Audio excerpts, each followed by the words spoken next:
What's up, everybody? Welcome to Untamed and Unhinged Reptile Podcast. Today's a Chondro special for you guys. I'm gonna let them introduce themselves one by one, starting with Chuck.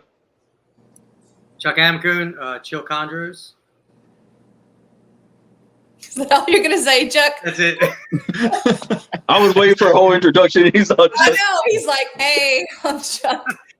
He's like in first grade again. He's like, Chuck. Chuck, do you want to try that again? We can, yeah. I'm Chuck Amcoon and Chill Chondros. I exclusively breed and keep green tree pythons. I think that's about it. You're a man of many words, Chuck. No. Yeah.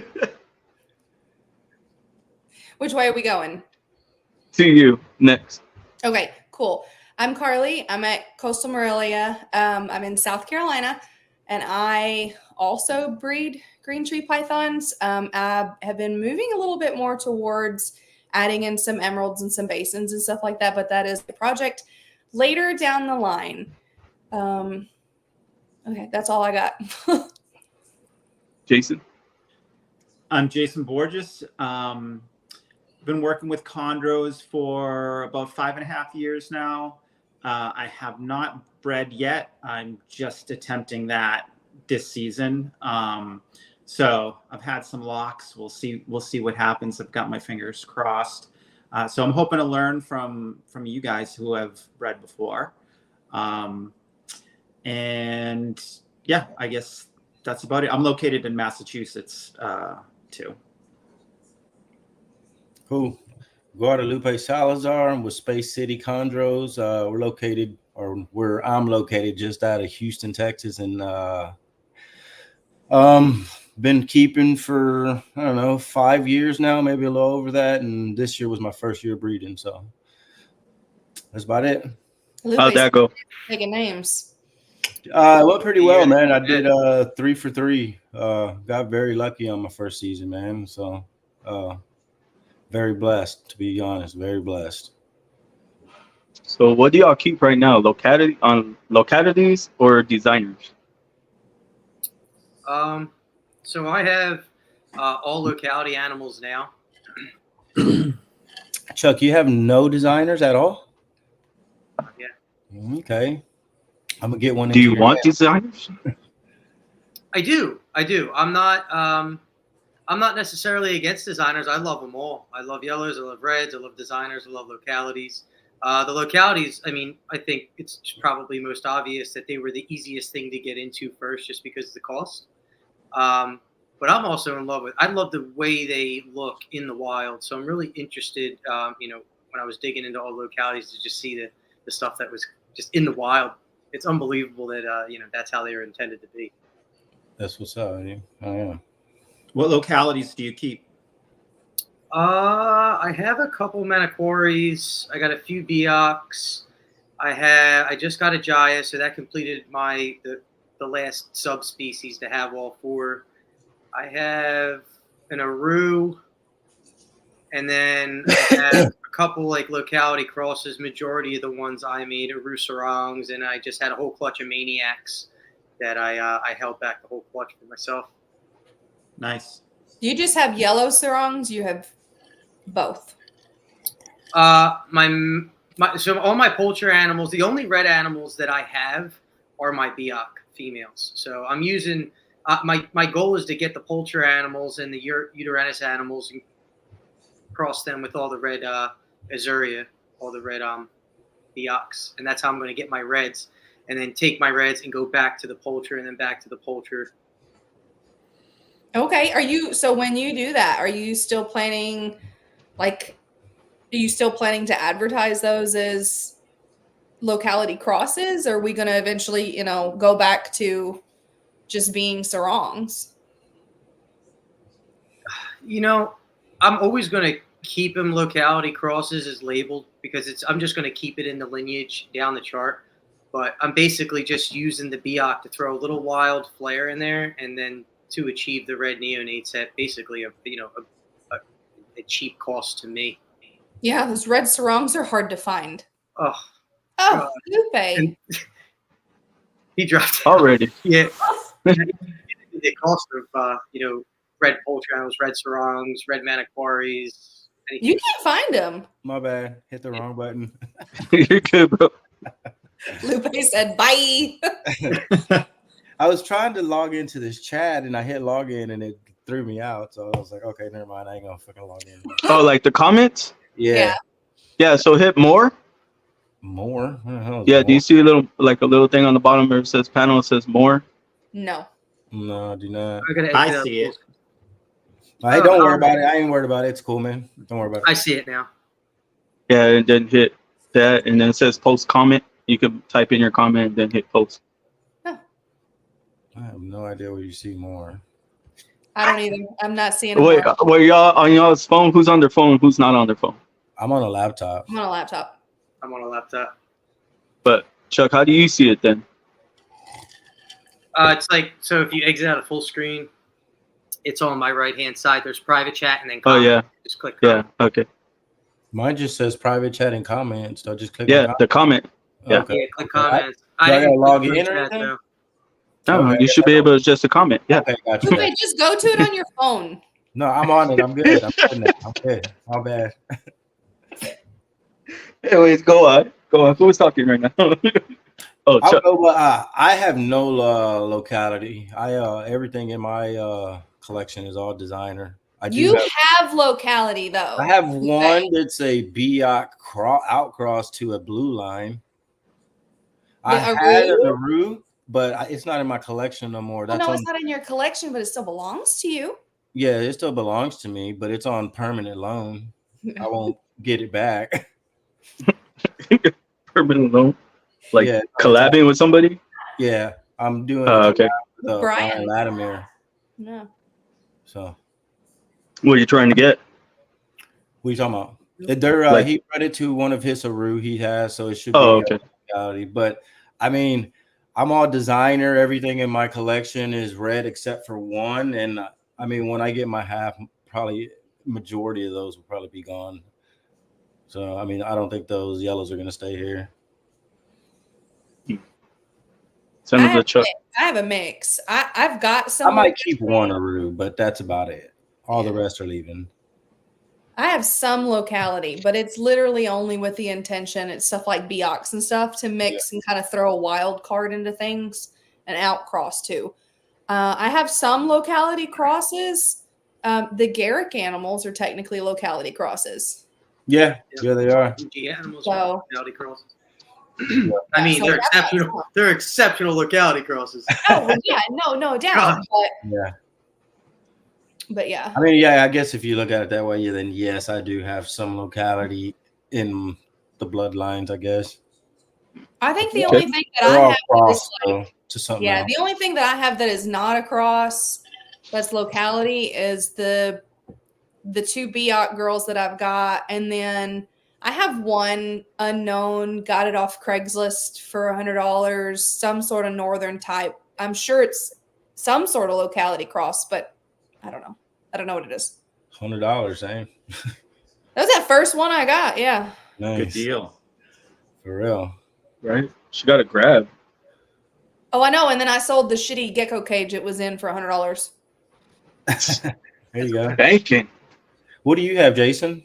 Yeah, so I mean, I've only got 6 chondros, so 4 of them are designer animals, and I have 2 locality animals. I have one Aru Bushmaster animal and one Cyclops Bushmaster animal. They're both males, and the Cyclops was a red Neo. Okay. What about your designers? Who do you have designers from? Those other 4. Who are those from? Yeah, so I have a Bill Stiegel animal from. Everybody got some Bill Stiegel animal. Seriously, Shout out to the right? But yeah, it was. Yeah, shout out to the mayor. Yeah, Jaeger Biscuit. See, that's the one I want into. That's a good one. That's a good What one. year is that one from? 2022 or what? That is, well, let's see. He's done 2 of those. He's almost 3. So 22. 2021. So he'd be a 21. Yeah, 21. Okay. Yeah, Hey Jason, was that a red Neo or a yellow? red. Okay. Yeah, the only yellow Neo animal that I have is the Aru. That's it. Oh, nice. And the Aru was that was my very first chondro. You know, like I wasn't comfortable spending a ton on a designer for my first. So I went with the Bushmaster Aru. You know, back then, I mean, prices have gone up now, but back then I got him from Clockwork from Ryan Burke for $525, you know, as a Neo back then. And I look at that now, I'm like, wow, that was a really good deal. I feel, you know. And what is back then classified as? So yeah, about 5.5 years ago. Oh, okay. So that's back then for me. There's back then, yeah. Yeah. But anyway, yeah, I mean, you know, that's pretty cheap. I mean, I don't see a lot of animals offered at that price for a Neo anymore, regardless of whether they're, you know, imports or whatever. But yeah, so I have those, and I do have a John Irby animal from Blue Mist Sophie. She's a female. She just turned 4. Nice. And what else? I have an Anders AGG. I have actually the very first condor he produced. I have. He's 1801, and that was his first condor from his first clutch. And I got him secondhand. I didn't get him directly from Anders. But yeah, he's about 5 now. Actually, he might be pushing 6. But anyway, what's that? That's a male. That's a male. Yeah. I only have 2 females. Like I said, one of them's the Irby one. She just turned 4. And then my other one I got off of Fauna Classifieds. But no. You don't know what that is, Lupe? No. You don't know what Fauna Classifieds is? I still go on it. I do too. Yeah. My wife is where you find there's good deals. Yeah, you never know what you're gonna find on there. Seriously, especially because not a lot of people do shop on there. You know, so you never know. But I've seen people liquidating their collection on there. Yeah. Wait, what is this? An app? No, don't tell anybody what it is. Shh, everyone quiet. Don't tell anything. Oh yeah. What? You better tell me later, Chuck. You're giving up our secrets. I shouldn't have brought it Where up, y'all sorry. get all y'all's snakes from for good prices. The best, Carly. How about the guys? It's like they're like probably like in their 60s, and they got like designers, and they're selling them for like dirt 1,001 prices. Yeah, cheap because they don't know any better to look up the prices. Well, speaking on that, I know when the expo comes here, the Reptilian Nation Expo, they sell their Biox or their Cyclops for like $400 at the show. You get free mites with them though. Yeah. I mean, I don't know. I've never bought one. I'm that close to getting one though. Mite special. There. I mean, I remember before I even bought my first Chondro, going to shows and looking at like Biox and whatever else locality, the import they had at these shows, you could always see the mites crawling on them. And I'd be like, I went to Daytona a couple years back, and I picked up one and I was like, no. It literally said mite phase. I was like, I don't and the mite phase was moving. That's what they meant. That's crazy. I don't know. I'm glad I didn't start buying from shows because there was some pretty sketchy stuff going on in a lot of those shows, and those were local shows. You know, I'm not saying the NLRC, I'm not naming no names, but yeah, local. What was your first Chondro? Who was that? C2C Ball Python says, "What's up, fam?" What's up? Who was your first Chondro, Lupe? If I'm not mistaken, it was a Cyclops from Windy City, from Keno. From Keno. Yeah, I bought it off of Morph Market, though. He had posted it on Morph Market. I think that was my very first one. It was from, which now Ruben owns. Ruben owns that snake now. But yeah, I think it was that Cyclops. You're talking about, yeah. Yeah, this is the ones he just actually produced a clutch with. Yeah. Yeah, so he owns those in crazy to know because I bought that thing as I wouldn't say just under a year old, you know, still red, just under a year old. And I got off my track because these kids are screaming. No, you're good. You're good. I bought Yeah, I it think just under a year old, and come to think, you know, now to think about it, the thing's what produced a clutch for somebody else now, you know. Was it a male or did it end? Was it a female? No, that one was the male. Okay. Well, he has a female too that I sold him. Ruben does that I acquired from Windy City as well. So both of those Cyclops, killing the Cyclops. yeah. So both of those Cyclops that Ruben has, I acquired from Kino. So shout out to Kino, dude. I'll tell you what, Cyclops are the most produced locality in this country, in the United States this year by far. Yeah, everybody made Cyclops this year. We're Cyclops outcrosses. It's insane. But so then what's a? Oh, I'm sorry. Go ahead. No, it's just. I was just gonna ask, like, what's a good chondro to get first? If I'm just coming into it. Something from a breeder who's going to give find you a good USCB for $1,200-$1,500, dude. It's, you know, a yellow Neo probably, but at least you know it's coming from a US breeder, and it's probably going to be established and eating well. So I would. If you go to buy a green tree python and the person selling it doesn't ask for a FaceTime, a video, or a picture of your enclosure, it's not the person that you want to buy from.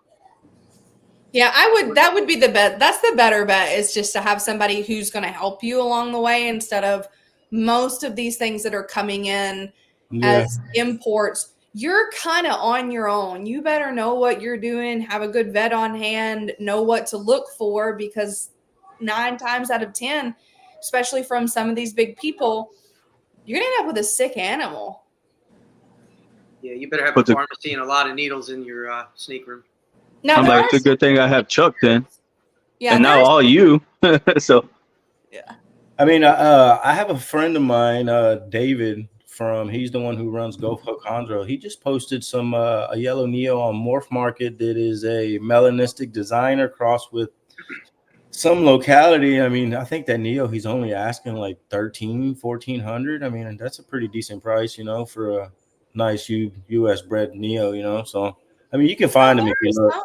Yeah, there are some prices that are really not that bad. And the thing is you can go on and look at Morph Market and these big wholesale people that have got these like imported, and it never fails. They're selling like a Biak that's in the middle of its OCC, and they're like high yellow. Yeah, don't fall for that. You got to know what you got. Yeah, but you're likely to spend what you're going to save in that price. You're going to spend it in God knows what else trying to get that animal taken care of and established. Yeah, it's going to require at least one vet visit. Mm-hmm. Damn. And I mean, for me, I have to retain a pet store license. That's what I was just about to mention. I was just about to mention that, Chuck. And because of that, I retain a vet on my license at all times. All of my snakes that have been treated, not one has ever left my house. I call my vet. I tell him, you know, there's a green tree python breeder or, you know, a keeper that's around them all the time does know more than a general medicine vet. And my vet operates on giraffes and stuff, so he loves the exotic stuff. He does it completely cost-free. I call him. I tell him what I think the ailment is, what the possible medication that I might need. He agrees or disagrees, you know, prescribes it, measures everything out, tells me what the dosage is, and it's mail ordered to my house, or I pick it from him in person. And I treat all my animals myself here. Having a good vet like in your hand is literally the best thing. Yeah, for sure. Man. I've had to run a snake to a vet before, and you know, so. Yeah, I've done it too. Same here. I haven't. I only got ball pythons though, so. You just throw them in the freezer, you know, and be like, don't get in there. Whoa. Oh my god. Just dunk it in the freezer. Here's all the stuck up chondro breeders pushing down the dirt snakes. I'm just playing, man. I actually, my very first snake that I owned, I actually lived in San Antonio, and it was a ball python. So I I've mean, still got an old ass ball python. He doesn't do anything. He just lives rent free. Well, I got retics too. So, and then I was gonna get a chondro from Chuck a while back, but something happened. So I showed my kids a picture of a ball python once. don't you have ball pythons then? You don't have ball No. pythons, Chuck? I don't have anything but green tree pythons, a German shepherd, and a couple clownfish in my kids' room. All right, broke it down. Every animal. I think Jason's got the most variety out of any of us. Yeah. Hands down. Who? What? Yeah, You. you have a lot of variety at your house. Yeah, Oh, yeah, with species. yeah. Because I have the hognose as well, and then a false water cobra, and the rufous beak snake, and rhino rat snake to round it out. So Okay. yeah, I have some variety. Yeah, I'm specifically chondro, so I don't have anything else. I used to Yeah, house. Lupe, that kind of hurt my feelings. I used to house said- crested Oh, I have geckos ball and boas right before I got into chondros. So what makes y'all decide y'all want to just be chondros? I don't They're know. easy. I mean, they're Easy to me. Yes. They're fairly easy to house and maintain. I don't know. I just like the uniqueness of each one, the beauty of them, the way they perch. There's no other animal that perches like them, and just displays like them. If you had one and you wanted a beautiful cage, it would display beautifully in anything, whether it's what I got, bear cages, or something that looks like what would you call those ones that are all fancy? Don't say the B word. Yeah. Don't say the B word. Yeah, so I mean, I just like the way they look, period, dude. And I do too. I mean, all that, like when you sit and you look at like ball python breeders or like retics, hognose, that kind of stuff, they're in racks. Like you just look like you got shelves in your True. office or your room versus like, I prefer that. yeah, for real. So Yeah, they're Okay, I get that. I needed a little bit of hate in my life too. I don't want none of that. I definitely don't want none of that. I need something that was meaner, apparently. So we switched. Are they mean? I have some that I'm not putting my hand in there. I mean, you just got to know each one of your snakes. Yeah. Demeanor, and if I see a snake in there that when I want to go in there and grab it, that I even think he's gonna come at me, I leave it alone. I'm not gonna fuck with him, But if I see one, I can reach in there and it tucks his head. I'm gonna reach in there, grab it, But if he looks like he's gonna bite me, I'm not gonna stick my hand in there. But yeah, for the most part, they're pretty chill and calm. I've got one that if he will bite 10 out of 10, he will bite, and he doesn't like go. Biak. No, it's that love animal, the one that I sent you a picture of that was The dirty. newest one? The what? No, the old one. Okay, the old one. The old one. He doesn't let go. If he gets a hold of you, it's running his head underwater. It's a little bit of alcohol at the back of the throat. Oh, he's not just biting and releasing; he's grabbing, huh? He's holding on. Oh. Wow. He's like, yeah, fuck that, It's by far the biggest one. I think everyone. Babies that hold on. Everything big always just bites, releases. It's the babies that hold on to me. I don't have any babies doing that. I've been bit by probably single one of my babies. No, I've not been bit by any of them. That's crazy. No. Yeah, I've been That's bit weird. sometimes. I mean, the babies don't hurt at all. Sometimes you don't even feel it. It happens so fast, but It's more of a startle. I think my biggest thing is the last thing I want to do, because I've seen where people will get bit and they instantly jerk their hand back and that little baby just goes straight across. yeah, that's what I'm worried about. Because I still do that myself, where some of the babies, I'm like, oh shit, you scared me, wasn't expecting it. But It's the startle. yeah, I would really hate to jerk back and he's holding on and just snap his spine or fly him through the air or something, That would really suck. My youngest got tagged by one of the nears. I told her, she's like, I want to pet him. I was like, he's going to bite you. I was like, good, find out. And she pet it. And it bit her. And she just looked at me and said, oh, he bit me. And it didn't there's no blood or nothing. They've got such tiny teeth. Yeah, No. I mean, they only bite for two reasons: if they want to eat or they're scared. So if they don't want to eat, you get them out of that hunting mode. I mean, being a good enough breeder or keeper, you can figure that out. Whether it be spraying them, going in there in the middle of the day, or, I mean, as far as them being scared, I provide a little bit of false foliage and stuff like that. In Just the let them know that neotubs? what was that? In what are you talking about? In the neotubs or the adults? No, the adults. The Okay. neos, I don't really get tagged by my neos. I'll just go in there and, I mean, I'll take them out on the perch. Once I'm holding them in the air on the perch and stuff like that, they're not biting. I can go underneath of them and touch them.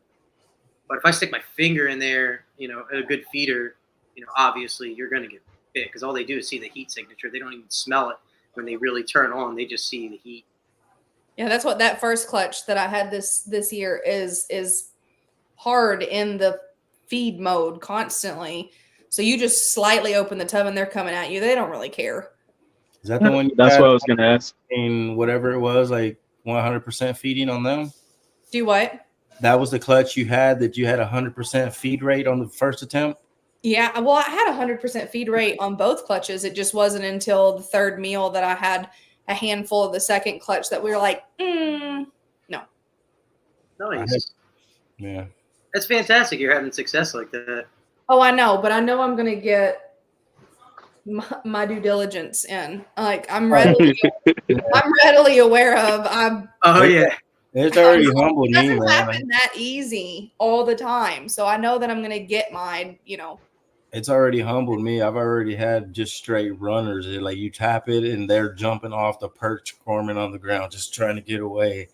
And I mean, I've let it go for almost 5 weeks, to try to get some, and you just don't want to. So I'm stuffing shit in his mouth now. So I've already gotten humbled by that shit. And I wouldn't say quite a few, but I got about 8 or so that I'm having to assist feed, from, a couple from this clutch, couple from that clutch, couple from this clutch. So Have you tried the gizzards yet?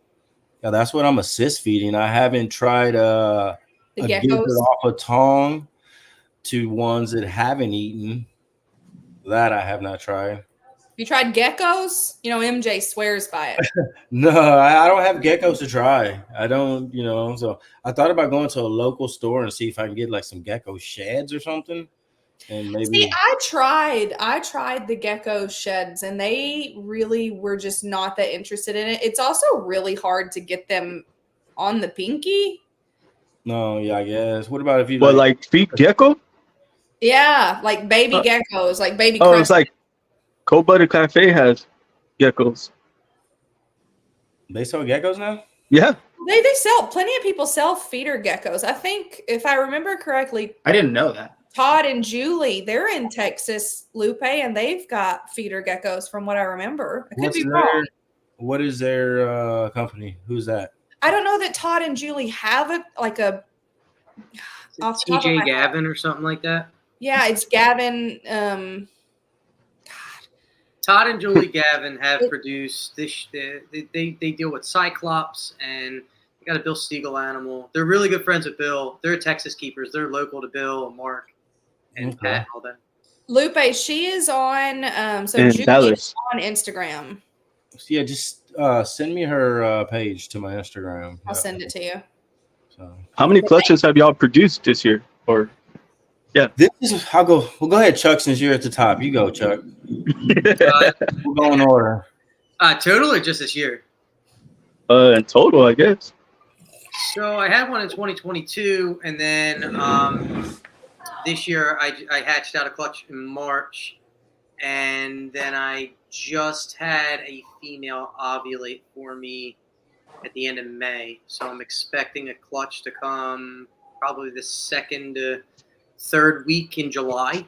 And this will be that you said that's clutch 2 for this year? Yeah, that'll be clutch number 2 for this year. And then I have another pairing that I will introduce again for the repeat of the Maniacs I just hatched out. That female bounced back great. So I'll be pairing them in September. And she laid on really late in January 7th of this year. So if she goes sooner, it could be the 3rd clutch attempt for this year. And that's be the same female that just laid for you this past January? Yeah. Yep. Yeah, we'll start pairing, and I got my schedule down. So she laid in January, and the pairing started in September. So I'm going to pair exactly the same time, and they went right at it to Pound Town, and she's already crushing small. I mean, she's been crushing small rats, and she's bounced back. She looks bigger than what she was before the first clutch. Okay, that's what's up. God, my female looks like a deflated tire. All three of mine did. So I don't know. She's gained the weight back fantastically, but I don't know. That makes me nervous. She was 500 grams. She was 500 grams when she bred, or just under that. That was your little female. Damn. Pumped out 10 eggs, and she's bigger than what she was before she laid her clutch. She was only 500 grams when you bred her in 23, when you started in September. Jesus Christ. So what was her age? 5.5. Now she's 6.5. Damn, dude, that's the one. That's tiny. That first chondro that I got is a female, and I mean, it was 2 when I got it, and that was 5 years ago now. So, but it's only like 500 something grams. Well, Daniel Nadu said, the average breeding female in the wild is 400. I know. It What's just up, makes Tucker? me nervous. Tucker. What's good? I look at it as, hey, what's up, Duck? I look at it as people, right? You can have, my wife's 5'2", she's a tiny little thing, and she had a perfectly healthy pregnancy. But then you can also have someone else that's, 6'1", but 450, 500 pounds. That person's going to be at high risk. So she's, overweight. Yeah, I guess that's crazy, dude. 500 grams. I mean, I had 2 that were almost just under like 1,100, and one that was just under 1,000. One of the females that laid for me this year was like 1,650. Jesus Christ. Wow! Oh my God! Yeah, that's huge. And the other one was 14 something. Damn. Holy shit! They're big ass green tree pythons. For real. Lupe, the So one that was 1,650 was the one that lost all her teeth. No shit, huh? Wow! I got That had anything to do with it? I don't know. She didn't lay that big of a clutch. She was not the one that looked like a deflated tire. The Biak was the one that looked like a deflated tire. Those are some big animals. My Biak didn't look bad after she laid 11 eggs. They 10 should that were be, good. That was 500 grams. they should Yeah, be I ready to got go 8. again this year then. Yeah, I got 18 eggs out of the Biak that was 1,400 grams. Jesus. Hey, so why don't Carly you go about what you've how many you've Yeah, I'm sorry. We got off track and Well, stuff. I got like a 2-part question after y'all answer. So, but 2 questions Well, you want to for ask you them guys. Yeah, you want to go ahead and ask it? It's up to you, bro. No, I wanna hear what y'all have to say because it's kind of with breeding. So like the question is like, what is the hardest part about breeding? Green tree pythons, and then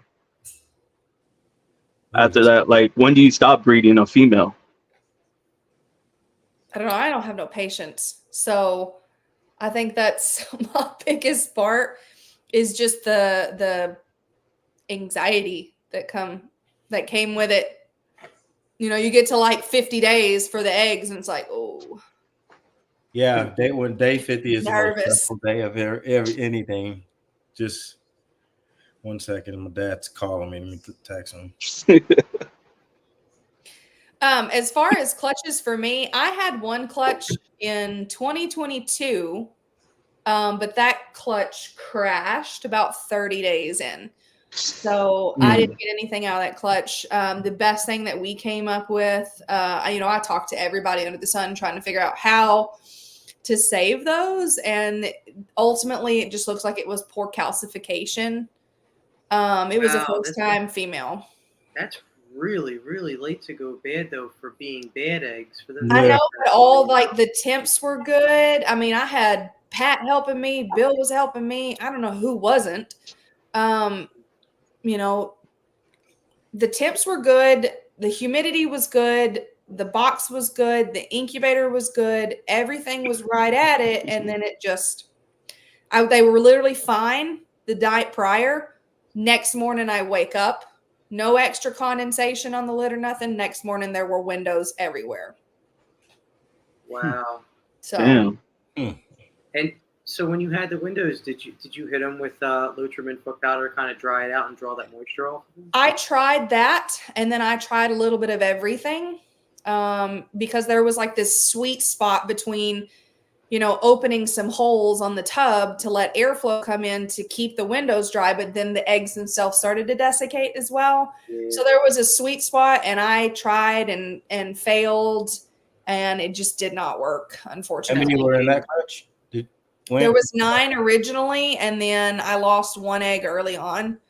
So it just all 9 you lost, ended up losing all 9, right? You said? Yeah, I lost all of them. That was rough. And then I took a year off because I had a child. And then I had 2 clutches 10 days apart this year. Well, I'm glad that your pregnancy went better than the first incubation. Congratulations. It Right. went Oh yeah, that's right. You were all jacked up. it was all jacked up. You Oh were my all goodness. You were basically like having a green tree your first green tree python clutch was your first pregnancy. It was just mayhem. Basically. Yeah, no, I had I Hey, had Chuck, check this out. I hit her up for a logo when she was going into labor, I think.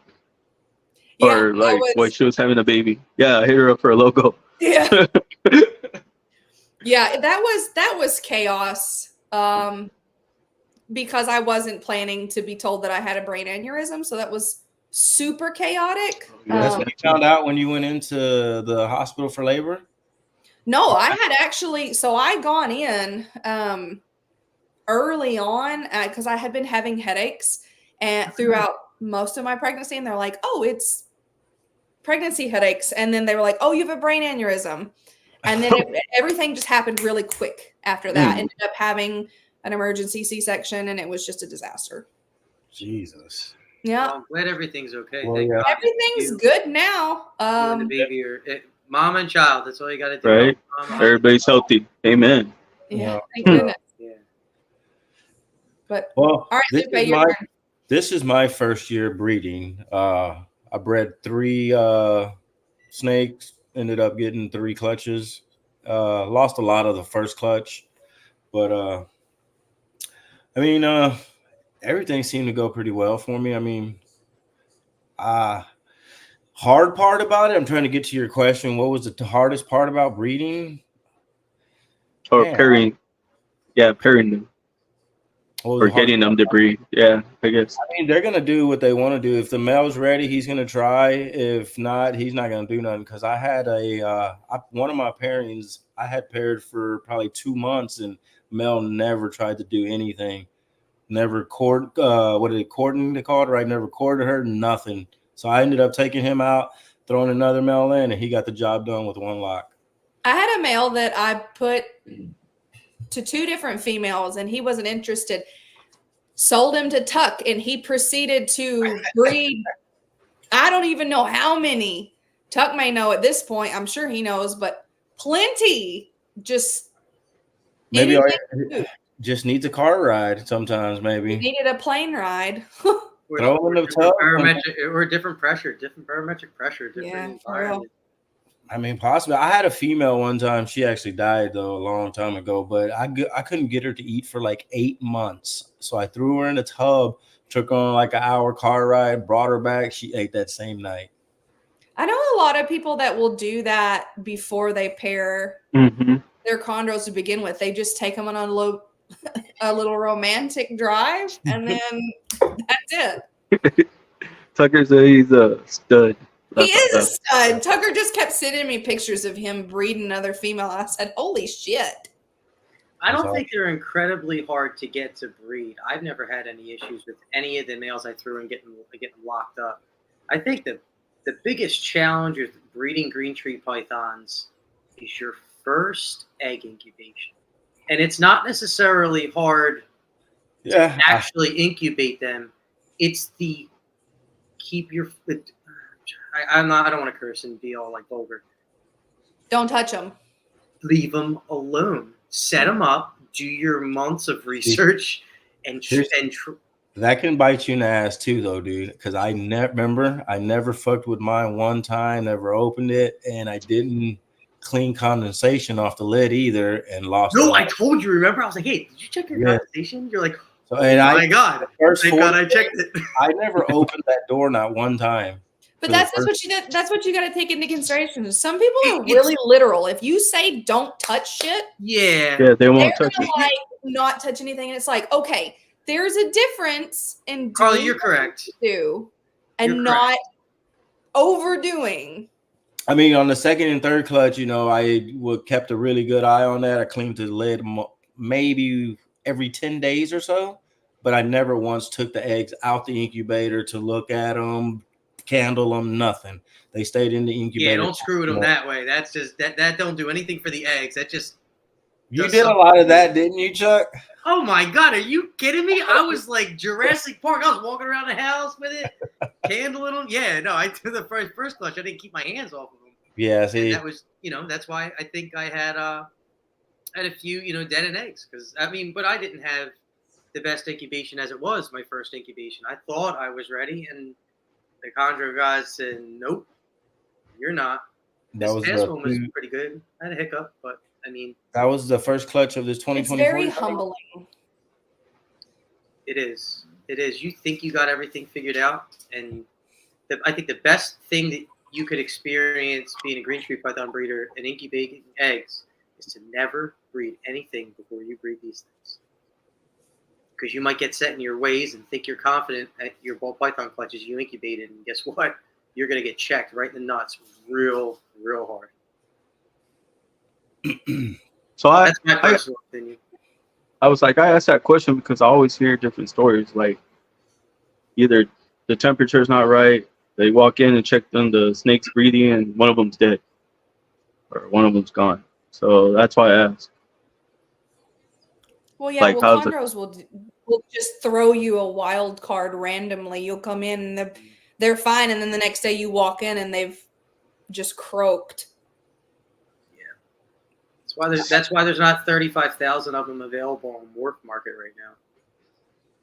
Chondros will humble you so quickly. So I Jason, think I would be sad if I were to breed. what did you say? I said I think I would be sad if I were to breed a Chondro. Why is that? Like if I hatched only one baby, I'd be sad. Out of Dude. 9 eggs. No, one is It had one was better than none, dude. One I is started to better. say, if you hatch one chondro, you've got one more chondro than you did yesterday. True. Yeah.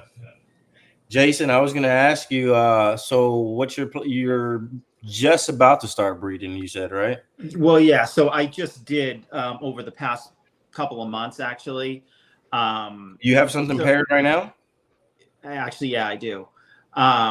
So that female that I told you that I got off Fauna Classifieds, so she actually has really cool lineage. Like her, hold on, I pulled it up on my phone so I get it right. So her granddams were, let's see, granddams, yeah, was a Greg Maxwell animal, Joan Collins times Pygar. I don't know if you've heard of them. Oh yeah, Yeah. very good, very, yep, very good. Yeah. So, and then both her actual sire and dam are both Jovinsky produced animals.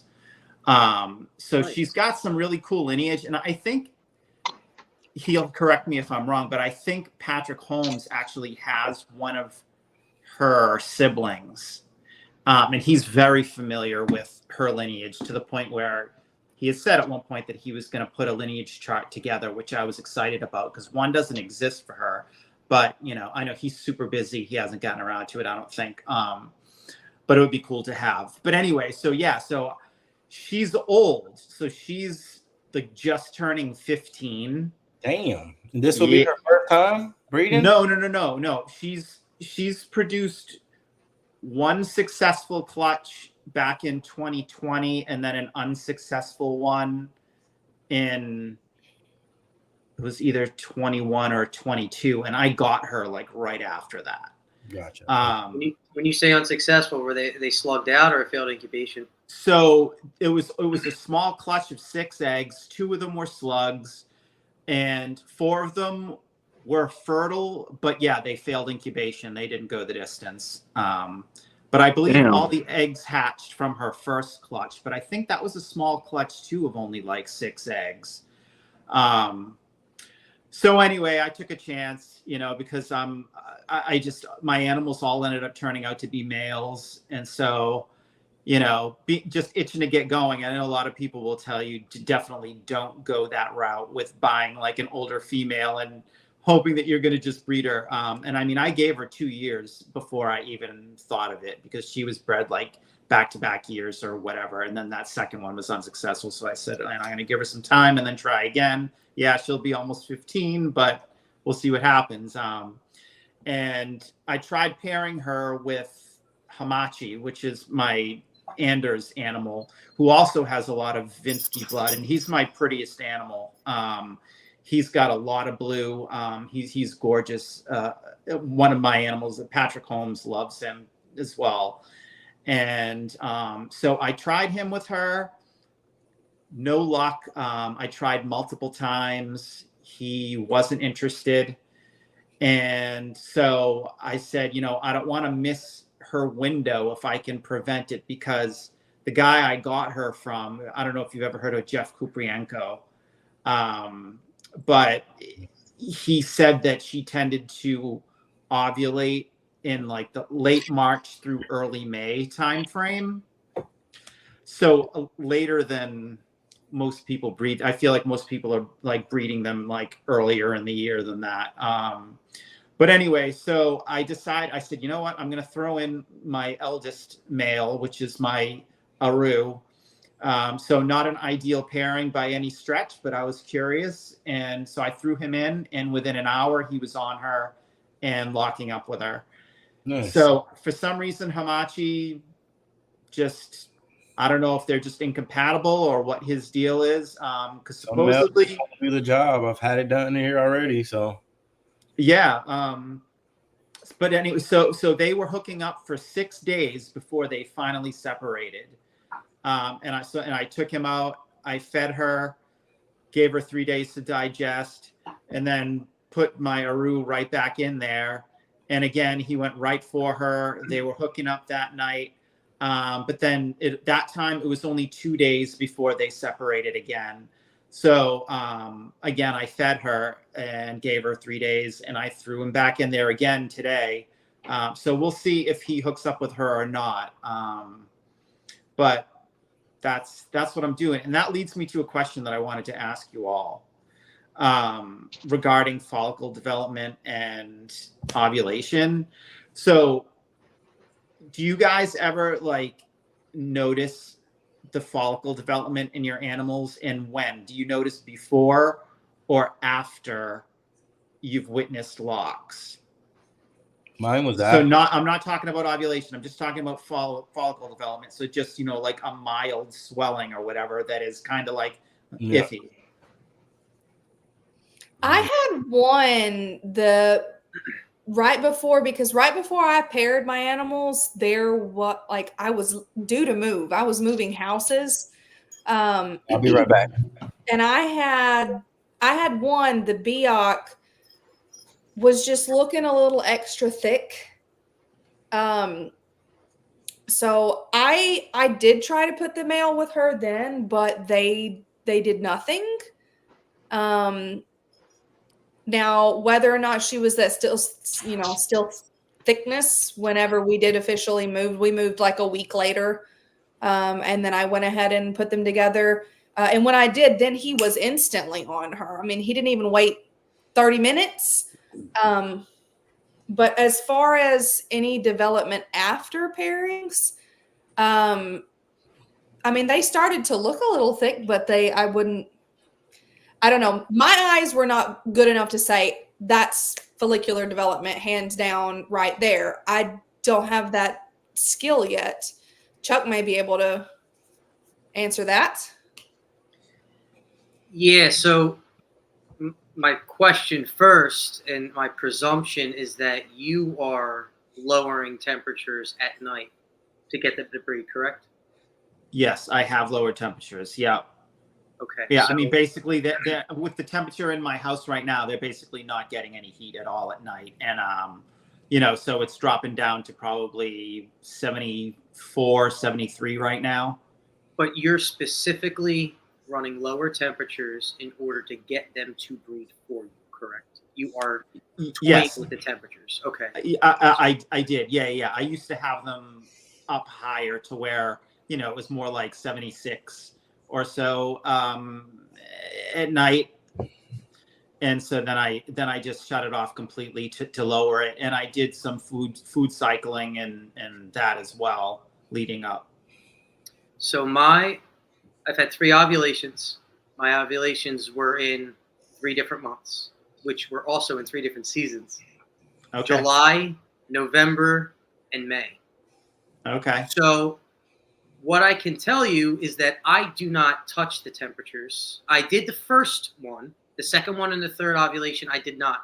So I run a year-round night drop. So my hot spot during the day and cool spot during the day is 84 to 78. And then at night, every single night, the hot spot of 84 drops down to 78 degrees. And then the cool spot is typically in the low 70s because the ambient temperature in my snake room is 70 to 72. So much like Patrick and Socrates, Patrick has never stated that Socrates has. So basically, what Socrates told me, which is true, is that my animals develop egg follicles multiple times a year. And it's not necessarily a swell that I witness. It's more or less the way the snake's acting. So the females will more aggressively hunt during the day. They'll explore a lot more during the evening. They will hug the cool side a lot more often. There'll be a swell, but it could look like a poop. It could be very confused for a poop coming up. Another thing I did notice too is right leading up to ovulation, I've noticed my females drinking a lot. They will visit the water bowl much more often. And I have Wi-Fi cameras that send me motion alerts throughout whatever motion event there is. So I'm able to sit there, and I'm a homebody. I don't really go out, but I do stay up very late. I have, basically, if you count this as a job, I have 3 full-time jobs pretty much. So I'm always checking my phone, always looking at the animal. So it's very different for me to give you a for sure answer. But I have my female that just ovulated for me. She swelled like crazy. And then I tried to offer her another meal after she had refused 2, and she took one very reluctantly. And then she shrunk back down for like a few weeks. And then it was almost like she restarted again. I don't know if that was follicular development where they shrunk back down and went back up, whatever. But I did see a swell. I have pictures of the scale separation. And I was like, wow, she's going to be freaking on. And then she didn't, shrunk back down. 4 weeks later-ish, she then did have an actual ovulation. Wow.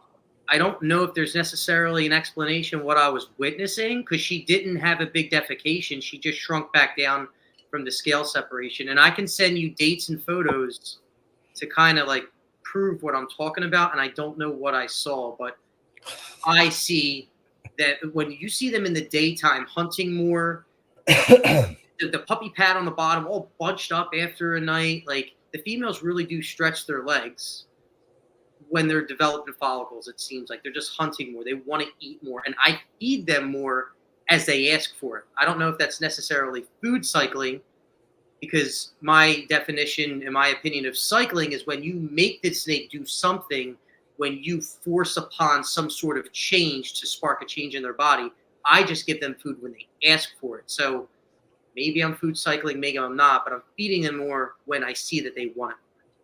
Now, do you do that with all of your chondros? Because if I did that, I would have some really fat snakes. No. Only the females that I know. Like leading up, I'm watching them every day, and then I'm like, all right. Every time I walk in the room, you're going like this, and every night I'm seeing you. As soon as the lights go off, you're going crazy. You're going under the puppy pad, up and over, and it's just, I'm really in tune with them. Like I don't know not that you guys aren't.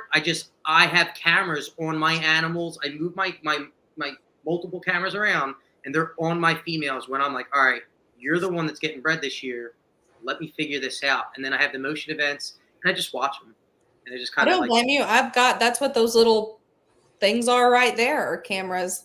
they're great. They give Got them you on every so cage. much- No, so I literally just have them. You can see them. They're just on. So those are the girl bred. Are they in the cages or outside the cages? They're in. So there's a little. That's just the sticker part. The actual like camera I don't have on there right now because I don't like the wires just running everywhere. Gotcha. But I literally will just slap the camera on there, plug it in, and it just sticks. It's a 360 camera that just sticks right there on the front. Okay. And I guess you only put those in the ones that are going to be breeding or Yeah, so inbreeding. that's literally why there's two right there because those are the ones that bred this past year. I'll be adding 2 more. Carly, if I told you about fat ass snakes, you would probably have a heart attack if I told you the ovulation I just got. You will have a heart attack if I told you how much that female ate in 1 month. I will go ahead. Yeah, I know, please tell right? us. Let's go. Why are you gonna say something and not tell us? He was asking for it. All of us. 4 medium rats in a row. 4 medium rats every single week for a month. 4 medium rats in 1 month for a Huge ass male. 1,100. Yes, 1,100 gram snake, 1,000 grams. So she's Good not God. gigantic. I don't even give my Crushing 'em. medium rats. I It's don't crushing eat them. anything We larger will- than a wing we to will- my. I did the same to that 500 gram female. She was crushing a small rat. You gave her a medium rat. No. The 500 gram female was crushing small rats, which is a regular meal, but once a week for like 4 or 5 weeks in a Yes, row. Boom, boom, boom. Damn, that's crazy. Wow. That's a Aren't you lot. not afraid of what is it called? Prolapse? Prolapse. For Haven't had real. one yet. I'm not saying that I won't, but I haven't had one yet. That's crazy. I was when I did my cycling, I dropped the male size. I didn't fucking raise it. I just increased frequency with this. I may have. Sometimes I would drop it down every now and then, but sometimes I'm like, all right, I'm going to hit you with the regular size and see how you handle it. I've had several people that have told me to bring on follicular development, just hit them with a really extra large meal, and that should do it. Now I don't know about 4 of them back to back, but if it works, it works. Well, I mean, obviously, the defecations were much more frequent because she needed to expel it, Hey, and so I Cole- also increased misting tremendously to increase hydration to reduce any sort of Yeah, that's prolapse one risk. thing I do is mist as well. Yeah. Well, see, and I read, there was a paper that I read where it had talked about like misting, like basically the bringing on of the rainy season for tropical reptiles, just completely bringing on development for breeding and whatnot. So I missed really heavily in the last month that I'm cycling. So that's what I did that. And I think that that's helpful for sure. Are you misting them directly or just the substrate? I will miss them directly. Yeah. Okay. I missed the whole cage. Just There we go. I knew we were friends for a He's a- reason. Yeah. I'll miss the whole spray thing. everything, man. Please take it. I have several that I've got to get in there to clean, and they're going to take it to the face because I don't really want to get bit. Oh yeah, that's what when I see one that I need to clean and they're coming after, they want to bite me. That's what I do. I spray them. Get back, man. He's like right in the face, like back up, back up. Face. They end up biting themselves and They getting back. do. They go just nuts. Oh, crazy you in guys their are mouth. psychos. No, mine, I spray them. They're like, okay, it's not time. And then just No, stuff mine- their head. Oh, No, mine mine will go bite itself. wild. I had a Neo the other day that bit himself and thought he wrapped the pinky, wrapped himself up. Mhm. I was like, Oh. dude, you got the pinky, dude. I still got it. Hey, but going back to Jason's question as far as seeing the follicle development, I guess after pairing or whatever, doesn't Socrates ultrasound for follicle development and doesn't pair unless he sees follicle development? I think Soccer- Bill does too, doesn't he? Yeah, Bill does Yeah. ultrasound. Socrates, I actually had I mean, a local ball python breeder bring a ultrasound those over. guys don't even pair unless the snake, they see follicle development in the snake, you know?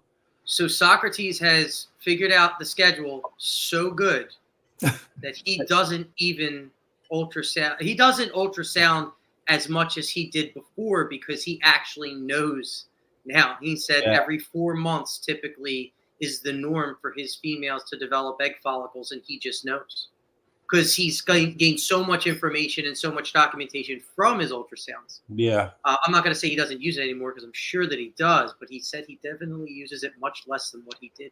I mean, well, that kind of, you know, goes back just to Jason's question. You know, that guy doesn't pair unless he knows that his snakes do have follicle development. Right. I mean, Yeah, the reason I asked that question too is because, like I said, I've been pairing these guys up. They've been locking, and I think it was last night I was looking at her, and it was that same thing where she was looking thick, and it definitely wasn't poop or anything because she had just gone last week. So I was like, oh man, like, is that follicular, development? possible. So, and then that kind of led me to, I'm like, okay, well, if she's been actually locking up, and if that, assuming that was successful, if this is follicle development, is there like a time frame where I could maybe expect to see an ovulation, or is that just like totally variable, or what? I think that that's totally variable because I've had snakes that have locked and locked and locked and locked and locked And never ovulate. Never. Yeah. Your biggest indicator is going to be when she goes off food. That's what That's when you know something's going right. Yeah. But you can see like, and Carly and Lupe, let me know if I'm wrong or if you guys see something different. But as you start to see it, like say this is her spine, when she's sitting under the heat, it'll start to go like this every day. Start to cook. Turn to the start side to turn and it cook. sideways. Yeah. More.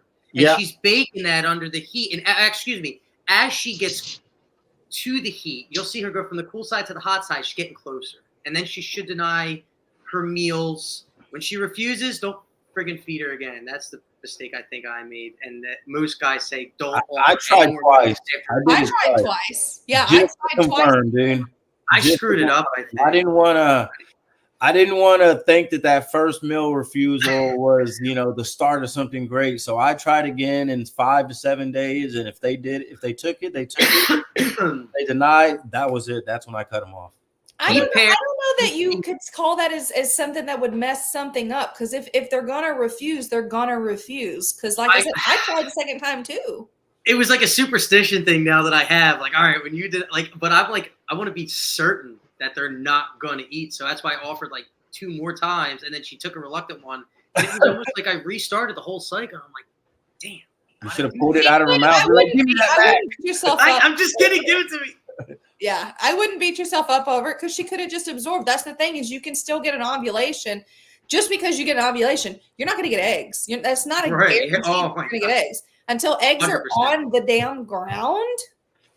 And they have veins in them, and they're in the incubator, and then No. But yeah, Jason, I would say collectively probably the most. Just keep on pairing, keep on feed, and three days later, what I do, I pull them out, I hose the whole cage down. Male goes in first, female goes in after, so you don't get a feeding response, and you close the cage. And just don't stop pairing them because that's where I've seen a lot of people just mess up because they're like, oh, I've got this, and then they stop. And she'll reabsorb, or you didn't really get it all the way. I didn't take my males out till I saw a freaking ovulation. Yeah, I agree with Carly and Lupe. Yeah, keep him in there until she ovulates. And you'll know when she ovulates. You'll know it, dude. They look like they swallowed the cat. Yeah. I've seen know it, dude. Pictures. Yeah, I'm definitely familiar with what that does look like. But so even if they're not. Like, even if he's just completely separated from her and he's not, trying to lock with her and just leave him in there anyway, just his presence alone until she's. I would leave him in there. Doing something. That's advice that I got from Bill as well. I asked him that same question. I was like, hey, I got these 2 snakes, I've seen logs. They haven't done much, He's like, leave them together. Leave them together until you see an ovulation. It just kind of depends on the way that things act too. Cause like the 2 pairs that I had this past year, the GG animal was not off of the female. Like at one point I was like, okay, come off. You're not locked. Let's take a breather for a minute, because it was constant back to back to back to back to back. Like it was just one snake in the cage.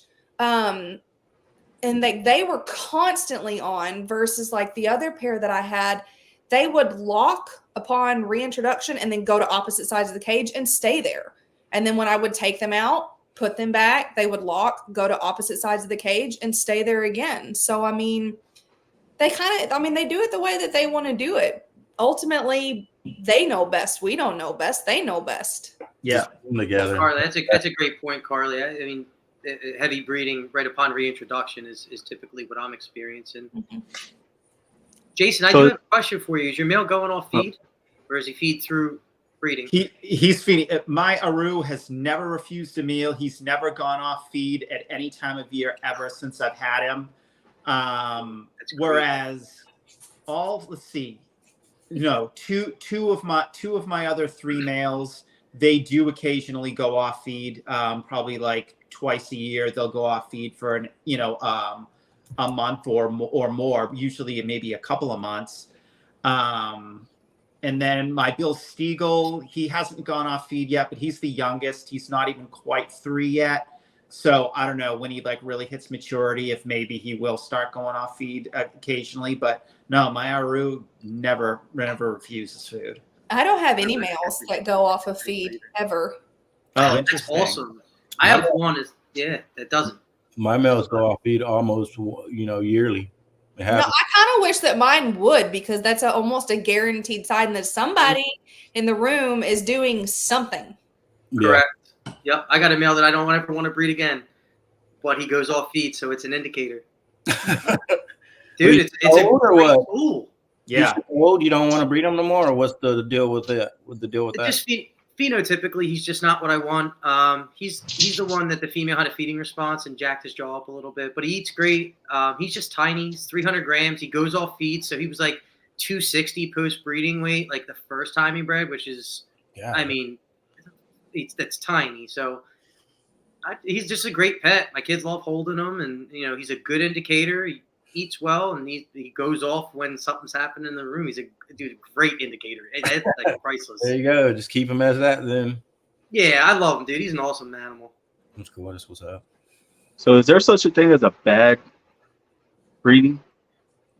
Like, are there indicators, like when you pair them, are there indicators that, it's a bad, like, pairing?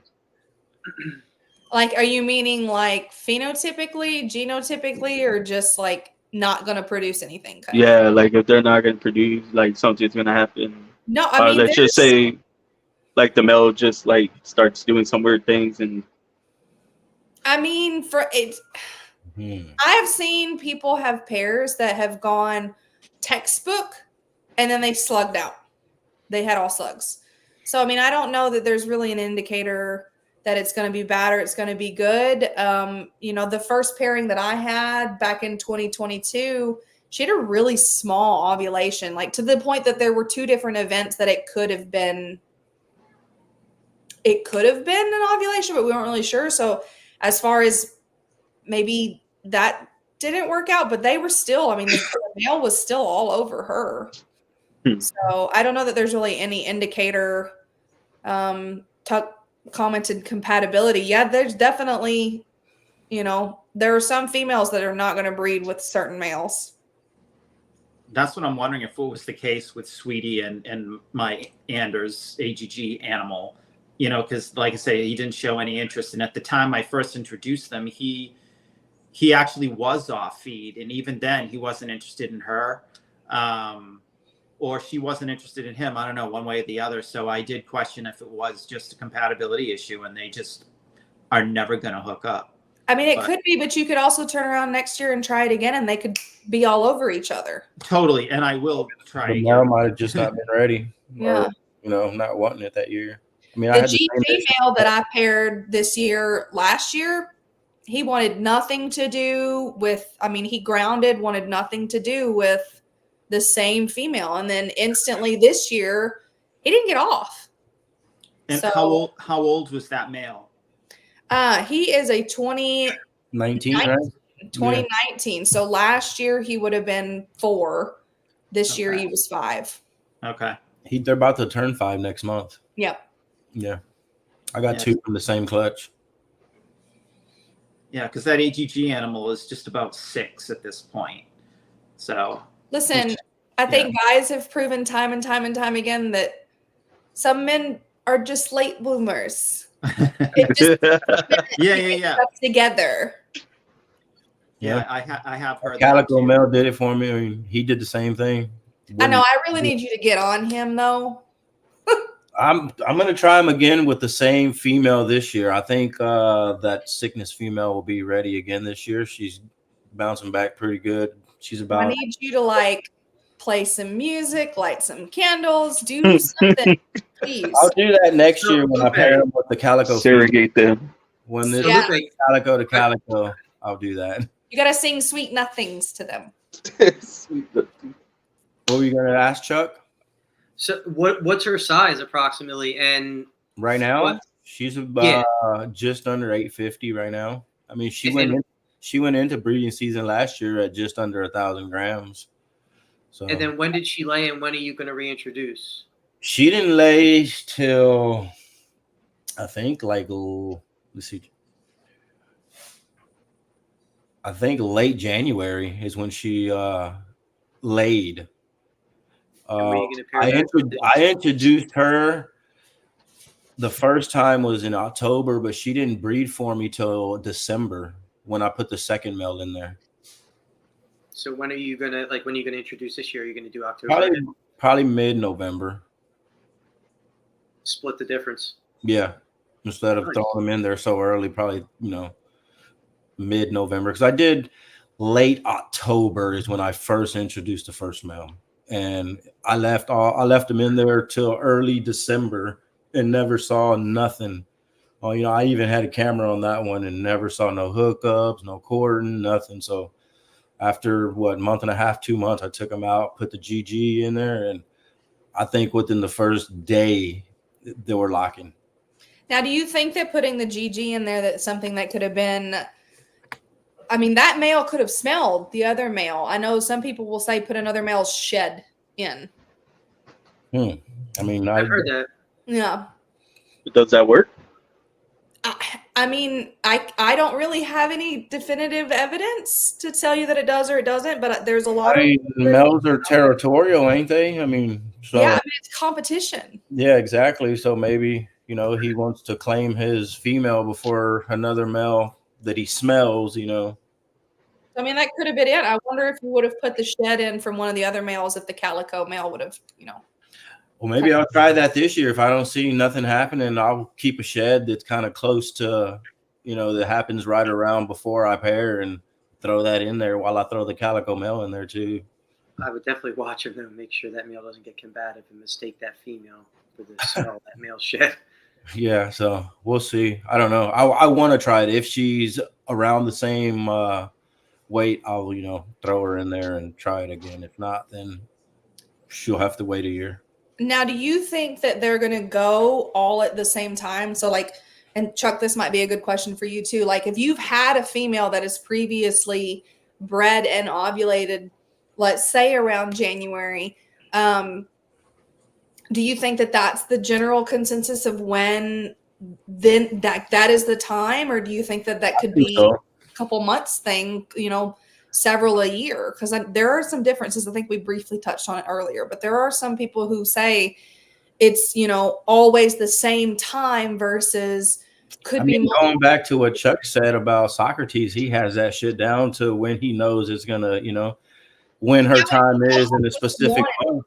Huh? Yeah, but if he knows that it's just one, I there are plenty of people out here that are breeding, that have bred different like the same female multiple times a year. So if you go by what Socrates' opinion is, that it's just the once, but it seems odd that it would just be once.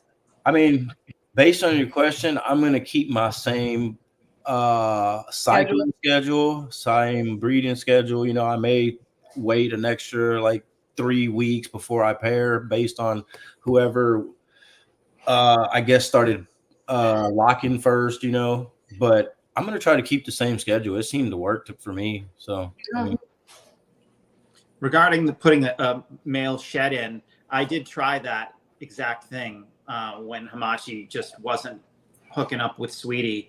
It didn't make a difference for me. That doesn't mean it won't for you, but I did try it. I've always been told too that like the sweet spot is also right after the female sheds to kind of start to pair up as well. I think there's probably a million different tricks. Kino gave me some good advice where I think he had told me while they're in shed to pair them. And I did that on that last one and it fucking worked. She was in shed when they started locking. Okay. Interesting. Yeah. Yep. No, that's what there's a bunch of different trips like tricks. I mean, that was some advice from Kino and it seemed to work. So I would have thought the complete opposite, honestly. I would have thought that you did that. There was no way that they were going to lock up if they were in shed. They wouldn't be interested, but that's see, cool. what I had mine went into shed when they were in the middle of pairing and they wanted nothing to do with each other. So, I mean, I guess it all depends on the snake, you know. I mean, I guess it, you know, just some advice to try, and if it works, it works, and if it don't, it don't, you know. So I guess it all depends on the snake itself. Basically, just write down every trick that you peer. Pretty much. Use it. If it works for you, put a check mark. If it doesn't, I would honestly not even put a check mark. I'd put a question mark. And if it just doesn't work, just mark it off. But it's just a matter of a whole bunch of different things, trial and error.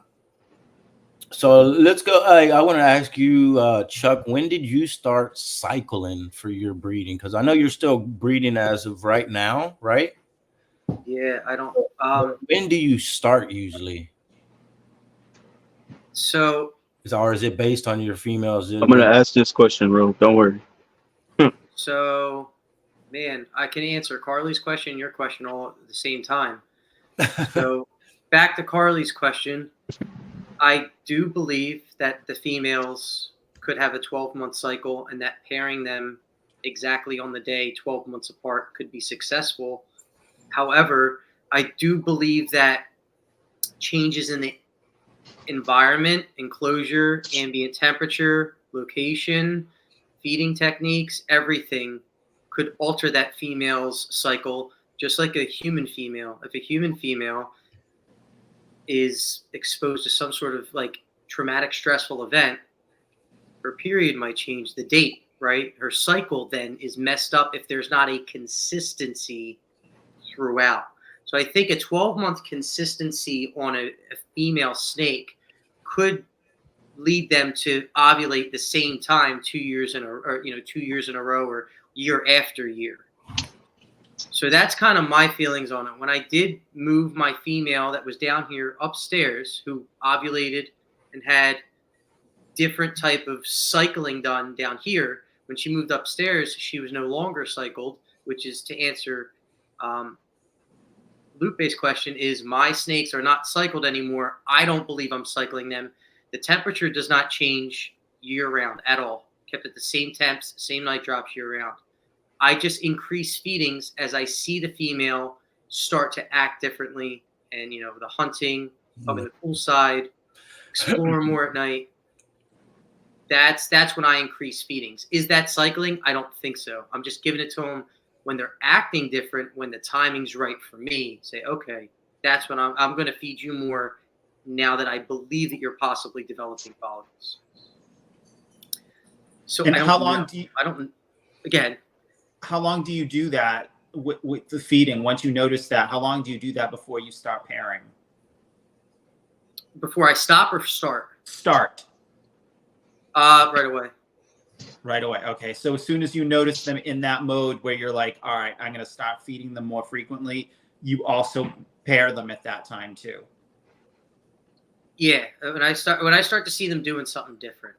Okay. I mean, because it's only happened twice in the new room with the new air conditioner. Like I have a dedicated, window unit in there with a thermostat. Like it's 70 degrees to 72 at all times, day or night, in that room. And then the heat panels go from 84 hot to 78 hot on 12-hour intervals, 7 to 7. So it's a very controlled environment. And you don't change that at all. That temp change. I don't touch it one bit. I didn't even drop 1 degree at the heat panel at night on 2 of the ovulations I've had upstairs since I've started, and they were both attempts. Basically, I was, it was a little bit of tweaking around like last year, but so far since I've tried, I've had 2 ovulations. We'll see if I get good eggs out of this second ovulation. I hope that I do. I think that just goes to show again that there are so many different methods that you can use, because I know a lot of people, like I temperature cycle. I just started, I don't know that we'll get anywhere with it because it's the middle of the summer, but I just started dropping a pair just to try to space some stuff out for me this fall. But like I temperature cycle, and there's a lot of people that swear by temperature cycling, but like Chuck just said, he didn't temperature cycle. He didn't drop it one single bit, and he's gotten results out of it. So, Carly, you're 100% right. Yeah. There literally is 1,000 ways to skin a cat, and whatever works for you might not work for me, and vice versa. We have different humidity. Bingo. We have different ambient temperatures. We have different room temperatures. We have different barometric pressures. We have different weather patterns. We have different rodents that come from different people, and the rodents eat different food. You establish a cycle and the animal is kept consistently. I believe that you can consistently have success. And I guess the biggest form of advice with a lot of people, stop changing shit around. Keep it consistent. Do what works for you. Read your animals. Read your animals. Yep. Mm-hmm. That was good. But yeah, you're right, Carly. 100%. There is 1,000 different ways to breed these things and get good eggs out of them, and 1,000 different ways to incubate those eggs. There's people all over the United States, including out of the country, that do it. And temps, barometric pressure, like Chuck is saying, everything's different in every location. So, did they used to incubate eggs in like mason jars, giant ass mason jars? Isn't that what? Yeah. It's that now. Listen, and it's not hard to reproduce green tree pythons. It's really hard to stay focused and in tune enough to successfully reproduce green tree pythons. Anybody can do it, but not everybody's built for it. That's true. I agree with that. One F up and you're done. You blow the whole thing. That's all it takes. Yeah. And listening to too many people, when you get too many cooks in the kitchen, all shit bar. 100%. Too many chefs in the kitchen. You're 100% correct. Yeah, everybody's gonna give you a different answer for your question. So I can attest to that 100%, because when that first year in 2022, I think I saw Pat went through it. I probably messaged Pat a million times, like, what do I do? I was freaking out, and I got a million different answers, and I was overtrying everything. So Pat's a great friend. Pat's a very good person. I love Patrick. Shout out to Pat. I freaking love him, man. All those things you guys just mentioned is what, but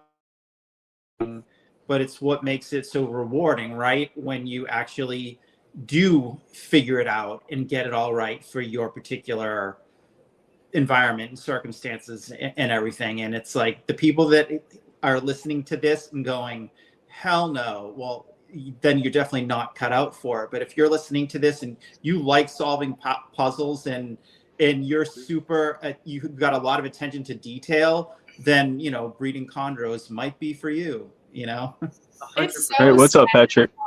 When the first little head just pops straight out of that egg. For real, that was so satisfying. I'm going to be shaking. I teared up. That happens. I teared up. I was like, babe, there's one out, babe. It's out of the egg. That wasn't me, because mine pipped. You remember, Lupe, like should not have pipped. What, 46 or something? Day 47. 47? I was freaking out. Even me, my fiance was like, "Oh, there's one out," and I was like, "Oh my gosh!" It's exciting though. That is creamy. Yeah, No, but it was the biggest one. It was the Oh. biggest one of the entire clutch.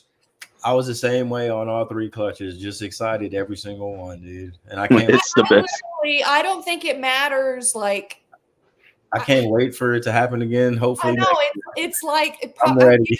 these people that have still had, like, I bet you Bill still gets excited. There's no way you don't. Oh yeah, It's just a miracle.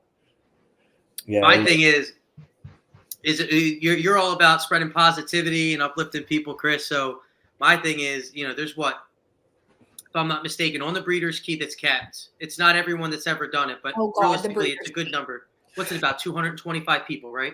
I don't know. Is that freaking Bruce's key? Hey, yo, you're getting a letter.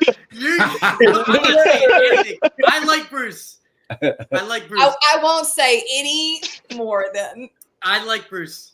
I have no problems with Bruce at all. But what I'm saying is, out of those Yeah, 225 names on there, anyone who wants to breed green tree pythons, don't say, wow, there's only 225 people that have ever done it on there. What I'll say to you is, say out loud, 225 people have done this before. I could definitely do it. 100%. Like, that's what I said when someone told me, I don't do it. I need to check that Breeders' Key. If that's correct, I mean, that's pretty. I mean, It is. It's not even 5 pages a word. It's like 217 or 218, but then there's a few they have to add. Realistically, there's like 225-ish, and they have some international ones on there. Check. I've also seen some people produce. I'm not going to name names. I've seen some people produce this season that I was kind of like, well, I would have bet on the monkey, but they did it. So I mean, I have seen a couple of people that I was like, I don't know how you did that in the disaster that you've created, but you did it. So, Well, but that being said, you saw the guy that I had the cooler built. Did you see that, the cooler baiter? Did you see that episode of the Chondro Lounge? I did. And Marie Wrestling. That's exactly what I got breeding too. Very long story short, we're not going to go into it. There's another episode of the Chondro Lounge. yeah, I saw. The guy had planned to maternally incubate the eggs, and his female deserted him, and he didn't have an incubator. Long story short, he took him to a pet store for a week. He called me, and I'm like, I could help you, I think. And I know this story. Drew him a diagram of a cooler, and out of 15 eggs, he hatched 5 in a freaking crazy. cooler. With it's a crazy story. I think some people get lucky too. But as far as what you're saying, talking about, like, I mean, there's a lot of people. What's up, Brian? Patrick still incubates in a cooler. He does. Patrick could sit on the eggs and hatch them though. He probably can. God damn. But I mean, All right, guys. there's a bunch of people on that list. Also, it is worth noting there's a lot of people that are not on that list because if you just abruptly hurt someone's feelings, you're not on that list. But so there's over the years, there's probably got to be upwards of 400, 500. 3 coolers. That's still not that many because, I mean, how many ball python breeders produce ball pythons every year? Okay, but like that's ball pythons. They're a dime a dozen. I don't. I mean, I think my personal opinion is progressive. The green tree python breeding is the most progressive species right now. It's growing in popularity. Yep. We're finding out. I'm trying to say this without being a dick. We're finding out that a lot of the older techniques are still. You can still use them, but there are better techniques that are being discovered every day with so many more new breeders coming out and trying new stuff. So I think that it's always easier. It's also easier for people to get good information nowadays. The fact that you do have things like the podcast, you've got the Chondro Bar Room, you've got your Trap Talk, you have got the GTP Keeper Radio, and there's plenty of Facebook groups. Like, social media has made it easier for people to connect with other people who have been doing this for a really long time and make for fantastic mentors. I don't know where I would be personally if I didn't have people like Pat, Keno, or Tucker, and I connected with those people through the internet. So that information is more readily available, and so more people are able to do this now. Yeah, it's definitely a lot more success coming out. People are definitely seeing that it's chondros are being demystified, but you still got to be dedicated to it. I mean, and it's not cheap to breed them. Like, you got to run out and grab a couple $100 worth of shit on a moment's notice because you don't want to kill your entire clutch of eggs. Like, it's not something for the faint of heart. It's definitely not for something who's a cheapo that's not willing to buy the proper equipment or the proper things on a moment's notice to make sure that you have a successful incubation or breeding. It's just my opinion. It costs a lot of freaking money. It's an expensive hobby to get into, and it's not something you're going to get rich on by any means whatsoever. And that's the mistake I did. You want to make $1 million with chondros, you better start with $2 million. Oh, I know, right? I bought 50 ball pythons, and I thought I was going to get rich, and that didn't happen. No. Yeah, you just had expensive food bills. What you had? Yeah, exactly. Yeah. That's a lot of Exactly. Are most of those adults or what? No, I don't have them no more. I what do you call it? Chopped it down. Yeah. Okay. Do you have any ball pythons right now? I do. I have only pies. Okay. How many do you have in your collection? Right now, I still have like about 30. Wow. Yeah, I still have about 30. I traded 2 milk snakes for a retic. He's 9 foot, and then I have my two dwarf retics that I'm gonna breed. Okay. And I'm only breeding 1 clutch. That's it. I'm not gonna be breeding. No. There's too much variety in ball pythons for me too, because the thing is, you can breed, all these different, buttercup, firefly, pink princess morphs together and get normal. Big princess. Wow. I don't. I like that though. That was good. I don't understand all the morphs in it and all the genes and genetic. I just don't understand it, dude. It's just too much for me. It's the same with like localities and retics and the chondros too. Like, I don't understand the localities, but they're interesting. Yeah, but the thing with the localities and chondros is it's not something that's like, with ball pythons, you've got, all the recessive crap, and you've got the dominance crap. You're not going to breed a sarong to a cyclops and get 50% sarong and 50% cyclops. That's not how that's going to go. The only thing that really chondros have with the, incomplete dominance and what anything is the red versus yellow. And there's still a lot of back and forth with that kind of stuff in the red dominant, but if you breed a sarong and a, cyclops, you've got sarong cyclopses. You don't have to worry about, 50% pop out this and 25% pop out this. It's all one solid thing. Yeah, ball pythons is too confusing for me. There's like 5 to 10 names in one snake sometimes. Well, then people just be making up shit left and right. Like, all of a sudden there's a new ball python morph, and I'm like, where did you come up with that? Yeah, like the Venom and the Carnage one. I never heard of those. I haven't even heard of those. Yeah, and those recently just came up, and I was like, where? How do they know it's Carnage, and how do they know it's Venom? Like, I don't know. It's a ball python to me. Yeah. I don't know. I only like working with the pies. It did humble me though, because I fell in love with retics, and I should have just waited till I knew what I loved. So I fell in love with the retics, and then I was talking to Chuck. I met Chuck, and then I was gonna get a chondro from Chuck, like I said. And Chuck was like there with me all the way through, like all the way till I was gonna purchase the baby too. Like, he was there with me, talking. He called me every night. We talked for an hour. Like, that's the thing though, is like, you get one. Once you get one chondro, then you've got 20. Then you got 20. But that's with any snake though. Are you still planning on trying to get one at some point? Me? Yeah, I'm definitely gonna get one. Okay. I'm definitely gonna get one. If I do, I don't know who to go to now, because who has babies for sale? Let me just ask that. I got some babies for sale, but they ain't going nowhere. There you go. I'll probably go card in it. I will have babies for sale. I'm not selling anything from the clutch I just had. I love those things. Yeah, that's what the clutch that I just had. The second one that I had, all of those are staying. But, especially because we've got the GG male, but I've also got Chronos's, younger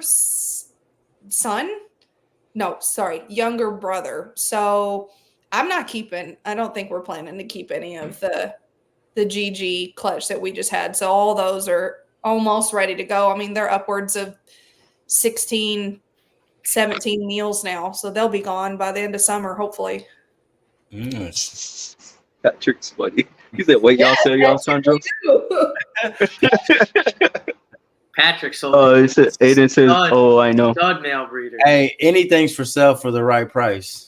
That is also correct. I don't know what I would take for my red maniacs right now. Dude, I look at them. I fell in love with them. Like every single time I look at them, I fall in love all over again. Every time I look love at mine, those I'm like, Yeah, man, but then you just run out of space. That's the thing. Is like me personally, I'm still trying to get some things. You know, I'm still trying to bring some babies in. Cough, cough, Pat. But I'm still trying to get some babies in. And if I don't clear room, I don't have room. So I need a red baby from that joint pairing that Pat did with Kaylee that I asked you about because I thought it was you that did it with same thing, almost. almost. Those dorsals on those babies are they're really sick. My God.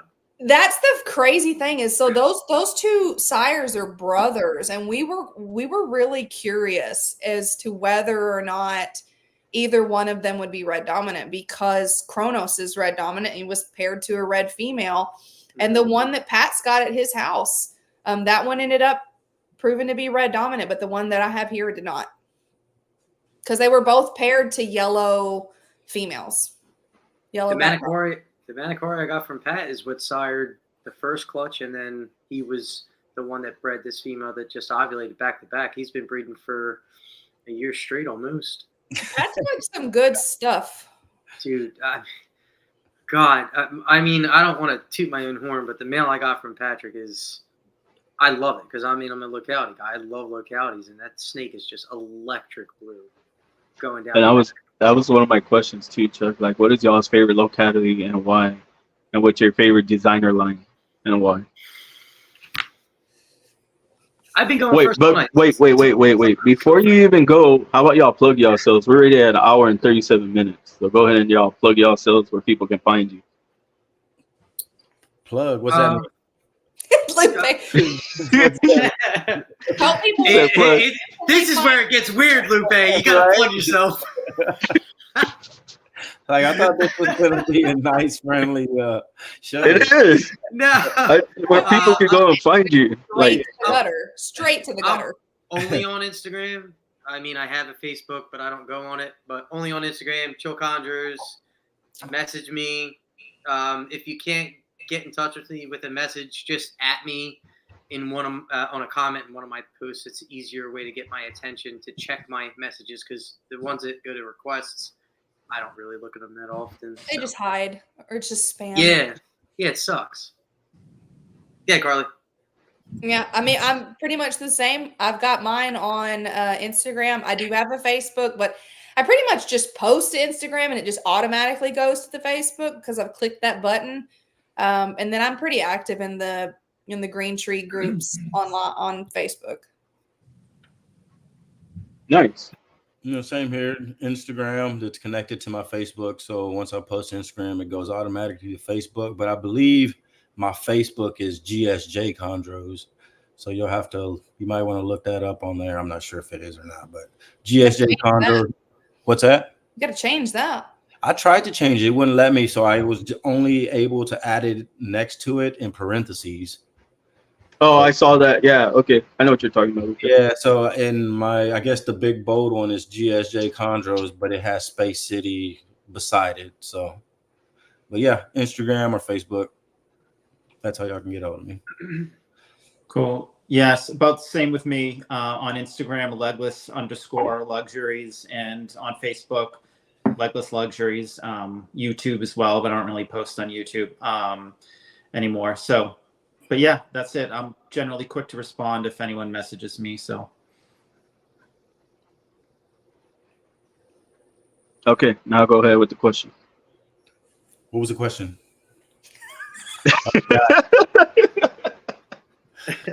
Favorite Forgot. locality. Yeah, favorite locality Wow. and why. And if you have designer line, favorite designer line and why.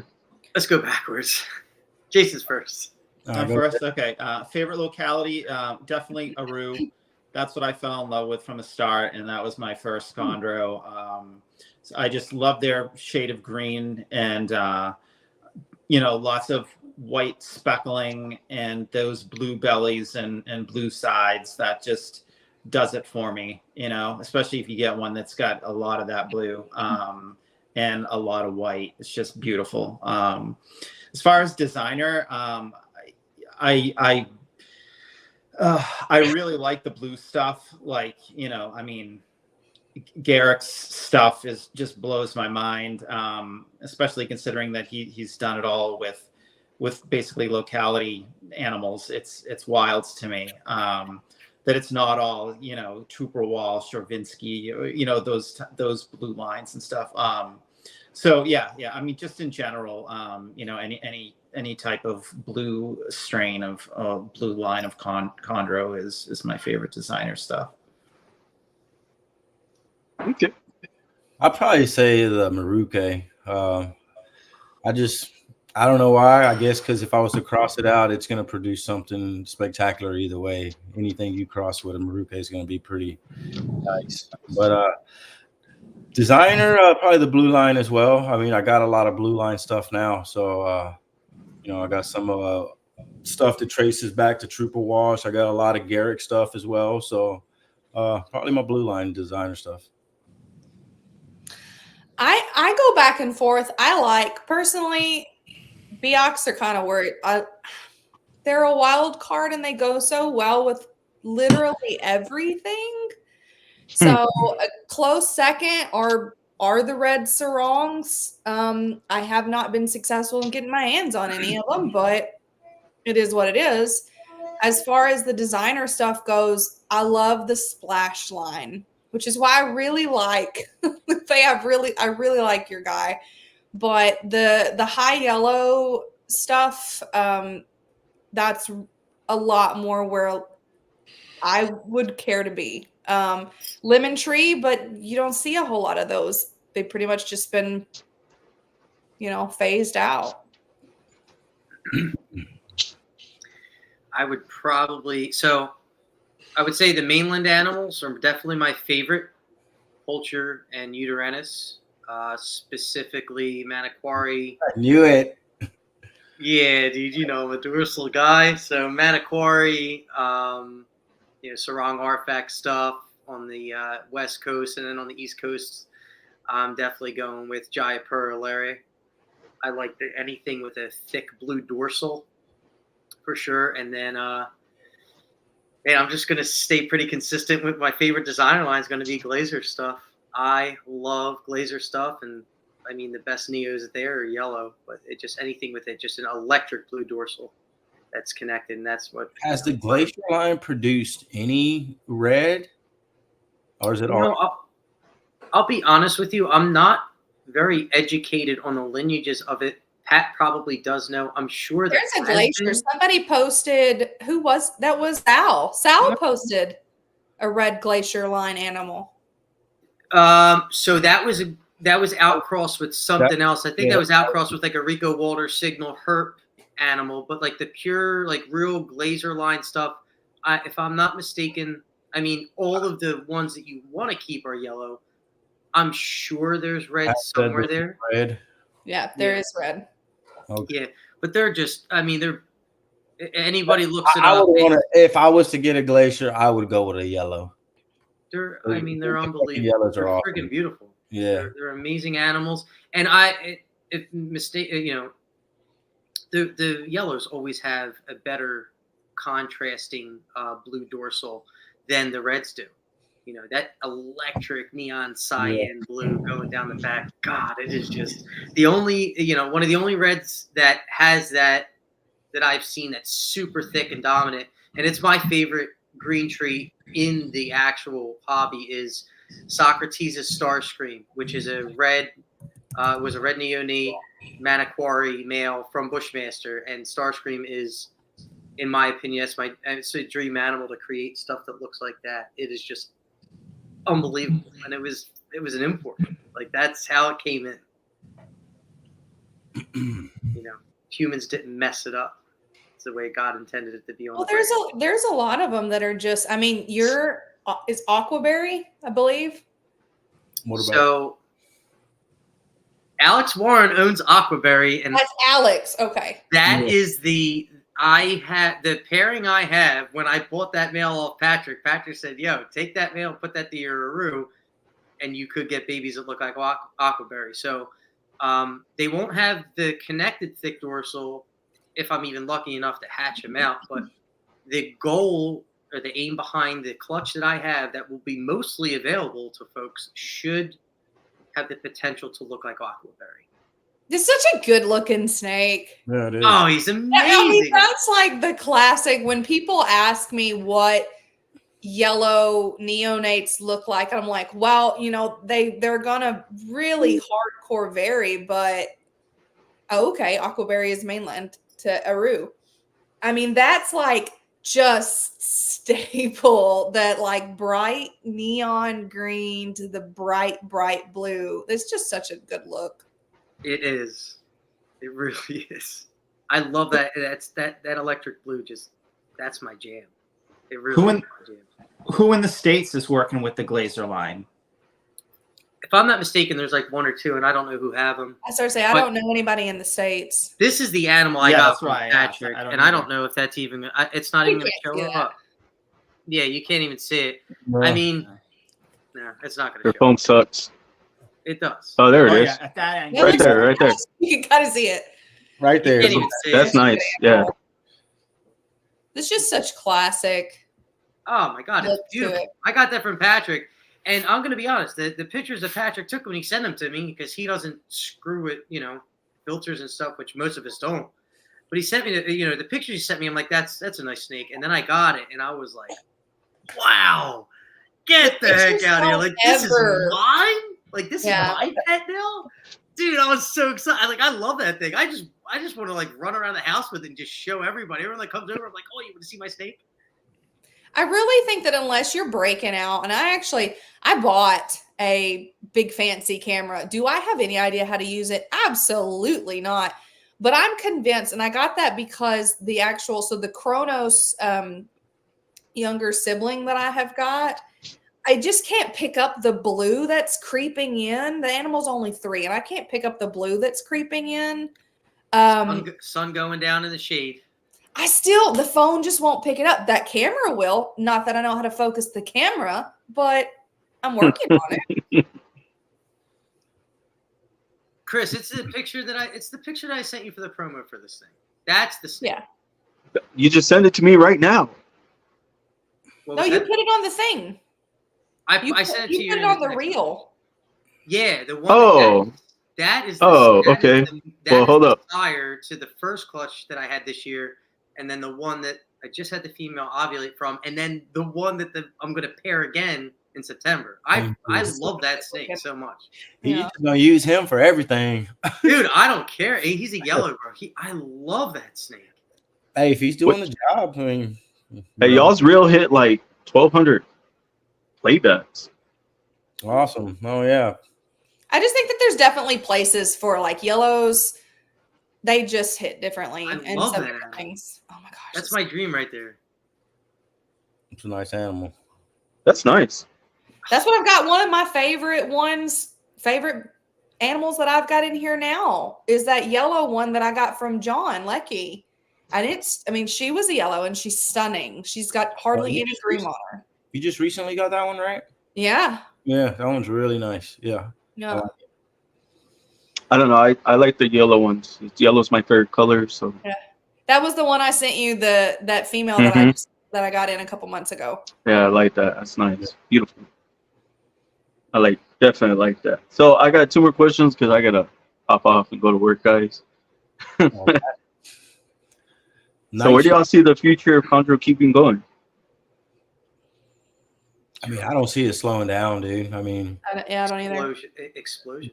yeah, it's a very popular exotic snake, and the longest people are producing them, people will continue to want them. Well, that COVID money really sped up the chondro community, I think. Yeah. The last couple animals I sold were they were for their first green trees. There's Pat. He hated to sell, you know. I'll take all the yellow males that look like him. Do you have Patrick? Right. Patrick said, "I don't got him on the rasta." I mean, he's a main event over here. I love that animal. He's superstar this year.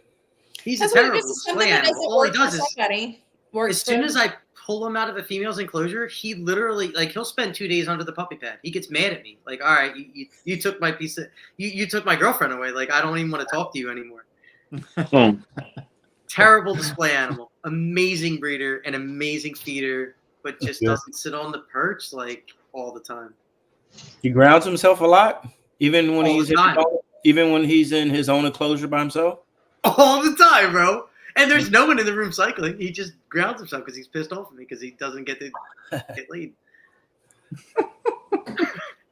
That's awesome. I'm with them. I don't foresee the chondro community slowing down. Like I said, I really think that COVID money sped stuff up pretty quickly. I would say that there's probably going to be a lot more people kind of up and coming because they had the COVID money, they got the snakes while they were able to. So we may or may not see a lot more come in, but I don't foresee anything kind of hitting back. Yeah, I don't see it slowing down. Not even close.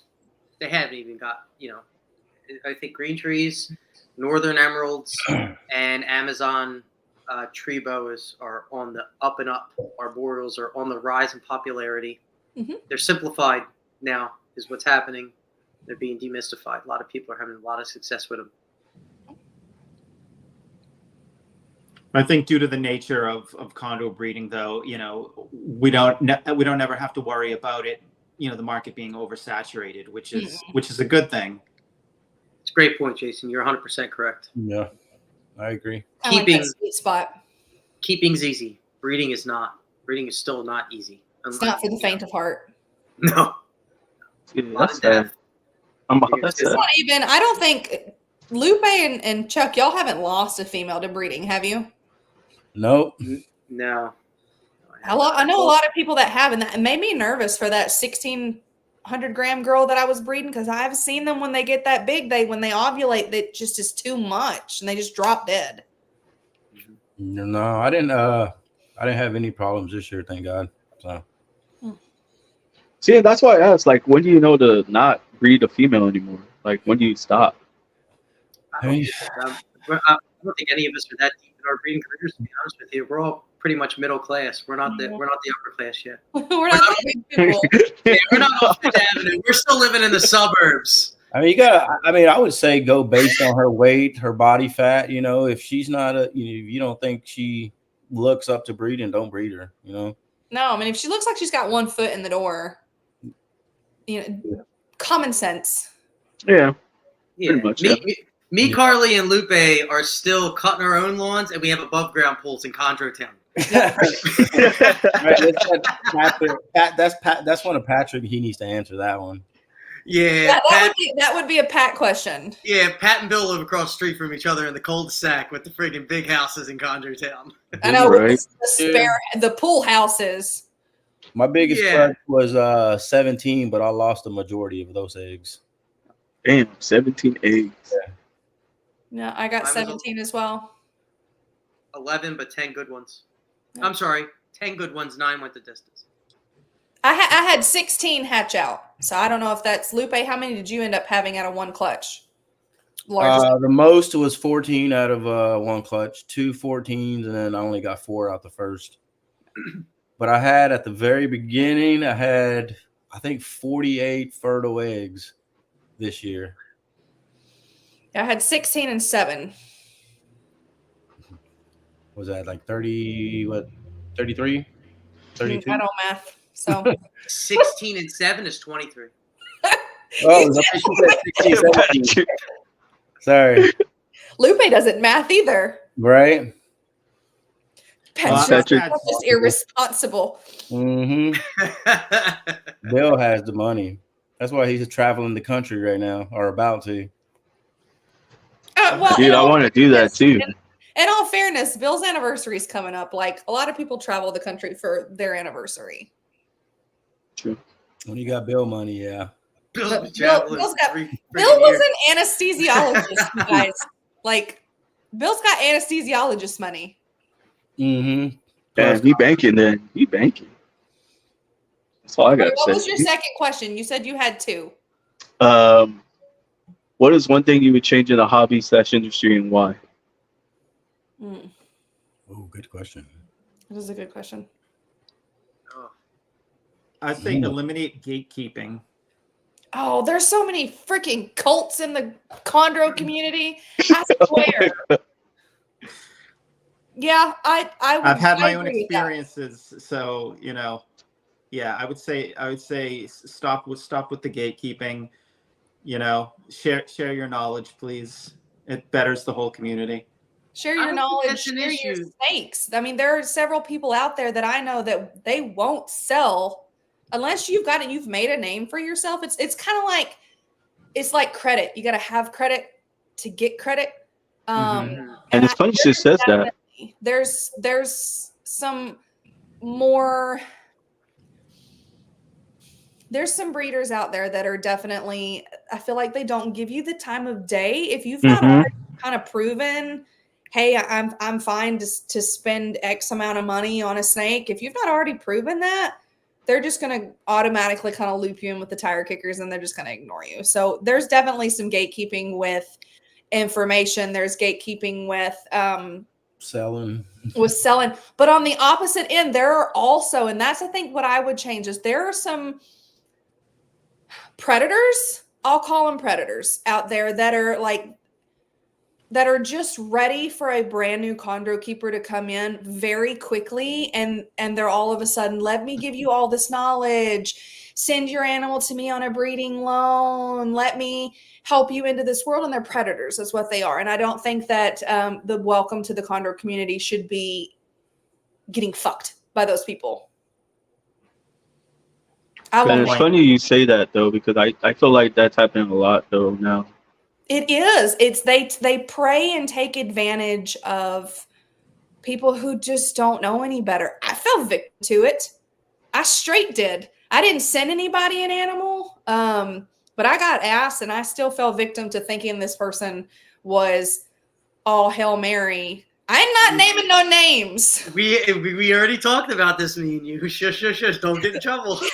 It's not that person though. It's not. I know it's not that person, but you know exactly who it is. yes, I do. But let's behave. I behaved. He's all not here. I am behaved. But it's definitely there are some people. I will say that it's just not a super inclusive hobby. Sometimes I don't think there's a shit ton of gatekeeping with green trees. I think a lot of information shared because it's like really hard. Even if you share all the information that's out there, people still fail and kill them. Yeah. No, there's some people gatekeeping, Chuck. You just haven't ran into them. Chuck. I don't know. Like I've ran into people and I've asked questions and they'll be like, "Go ask somebody else." Like straight up, bro. I had somebody when I started out. Honestly. I had somebody when I started out that told me that I needed to pay for their time. Damn. With money, with the real money. They were like, okay, well, I charge this much for 30 minutes and this much for an hour. No, and that's for real too. Because I asked somebody to like come on the podcast and they're like, "Are you paying me to come on this podcast?" Like, bro, Wow. I'm like, I'm just trying to get you out there, but it's cool. Never mind. Like, okay. That's That's crazy. not very nice. Yeah, for real, right?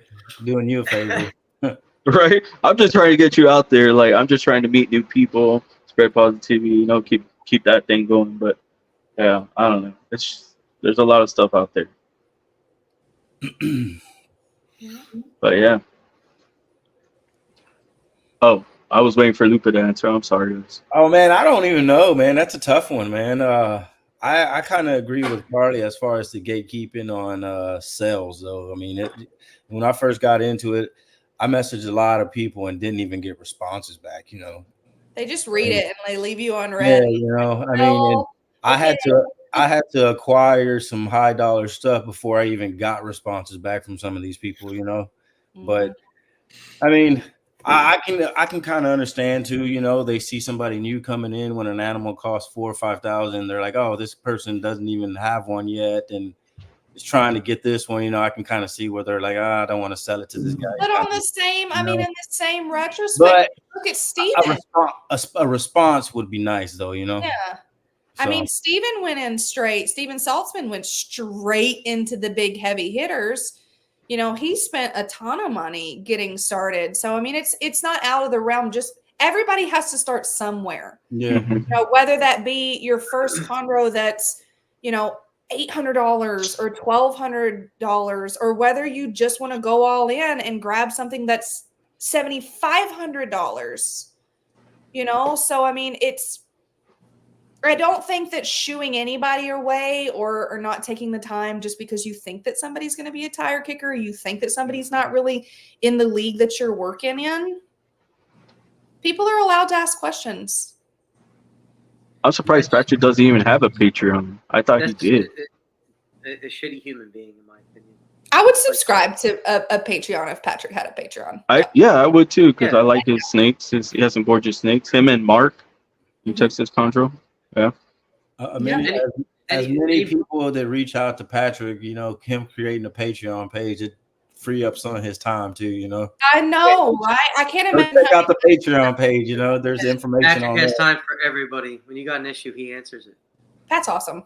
Because he's a good person, and I try to make sure that Socrates and Pat are two just heavy hitters in the community, and they always have time for me. So anybody getting into it, I got to make sure that I got to do the same for the people that reach out to me that have never even seen a green tree python or want to keep one first time as a pet. I got to make sure that I keep my time and my attention to those people just to pass it along. Pay it forward. Exactly. And that's the kind of thing that Lupe, it might have been you that I was having this conversation with, is just making sure that we don't fall into the same, the same trend that's like, oh, well, now I've kind of gotten too big for my britches and I don't want to talk to certain people. Yeah. There's people that ask stupid ass questions that, will, ask you the price of an animal that you have posted 7 different times over a year and then just leave you on red. How much is that? And then you tell them and then they don't answer you no more. Man, I wish I was ready for a green tree python. Well, then why? Or let me go talk to my wife.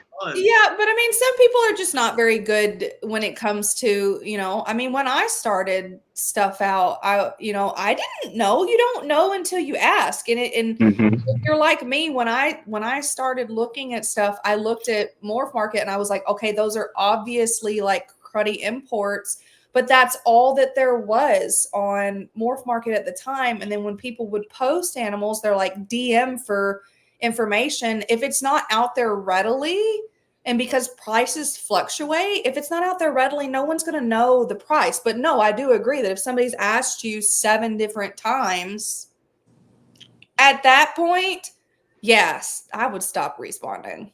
My last resort was, oh, how much is that one? When I said available, I said, just make me an offer. Make me an offer you can afford.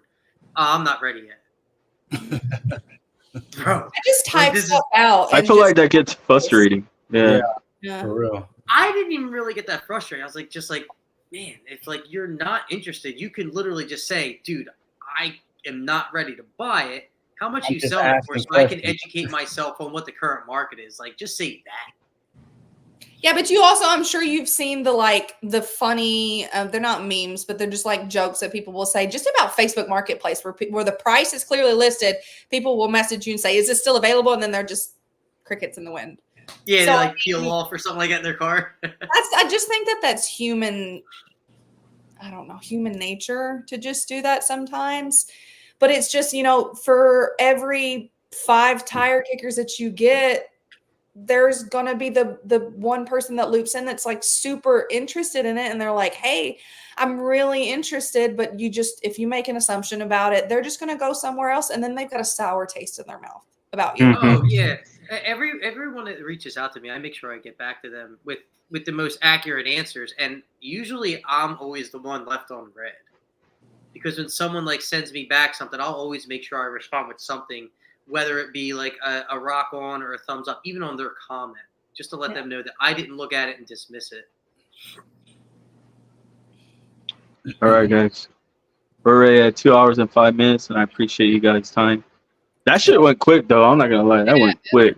Yeah, hey, And I was having a great time because I'm learning. Like, no lie, I'm actually learning everything, and I'm paying attention. You see me, like. So this was a hell of a good episode. I appreciate your time, guys. But before we get on out of here, drop a positive message for everybody watching. Chuck. Jason, I don't know you, but now I do. I hope that you get in contact with me and, ask questions, ask away as you're going through your breeding journey. Nothing but I'm in your corner. If anything you need, I'm here. And I think that you will be successful. It seems that you're really, attention to detail, and you got what it takes to be a successful green tree python breeder. Carly and Lupe, I really value your guys' friendship. I think you're both great breeders. I think we're both we're all on the same path, on the same level. With the above ground pools. With the above ground pools, yes, we're in the same neighborhood, on the same street. But no, I think you both are really fantastic, and you definitely have what it takes. Who's that? Oh, that's my wife. I love you, Avery. Avery's my little demon child. I love you, Avery. Who's that? That's awesome. No, but Carly and Lupe, I really do listen. Anyone that's listening, they will have animals available. They do now, and you should definitely purchase them from them. They would be great mentors to you. I think that they have, their attention to detail and their skills are just almost unmatched by most in the hobby. Good breeders, good keepers, and any animal you get from them, you'll definitely experience success and be a great person to pick as a mentor for sure. I really do value both of your friendship. Thank you, Chuck. Appreciate you, brother. Yeah, thanks. Yeah, thank you, Chuck. Nice to meet you. Yeah, Pleasure. and Jason, like Chuck said, I mean, honestly, I probably talk to Lupe once a day. Lupe's really everybody. Chuck, when we've spoken, everybody's really approachable and willing to help out. Nobody wants to see anybody fail. Everybody wants to see success. And obviously, if somebody does want to see somebody fail, you don't have no business talking to them anyway.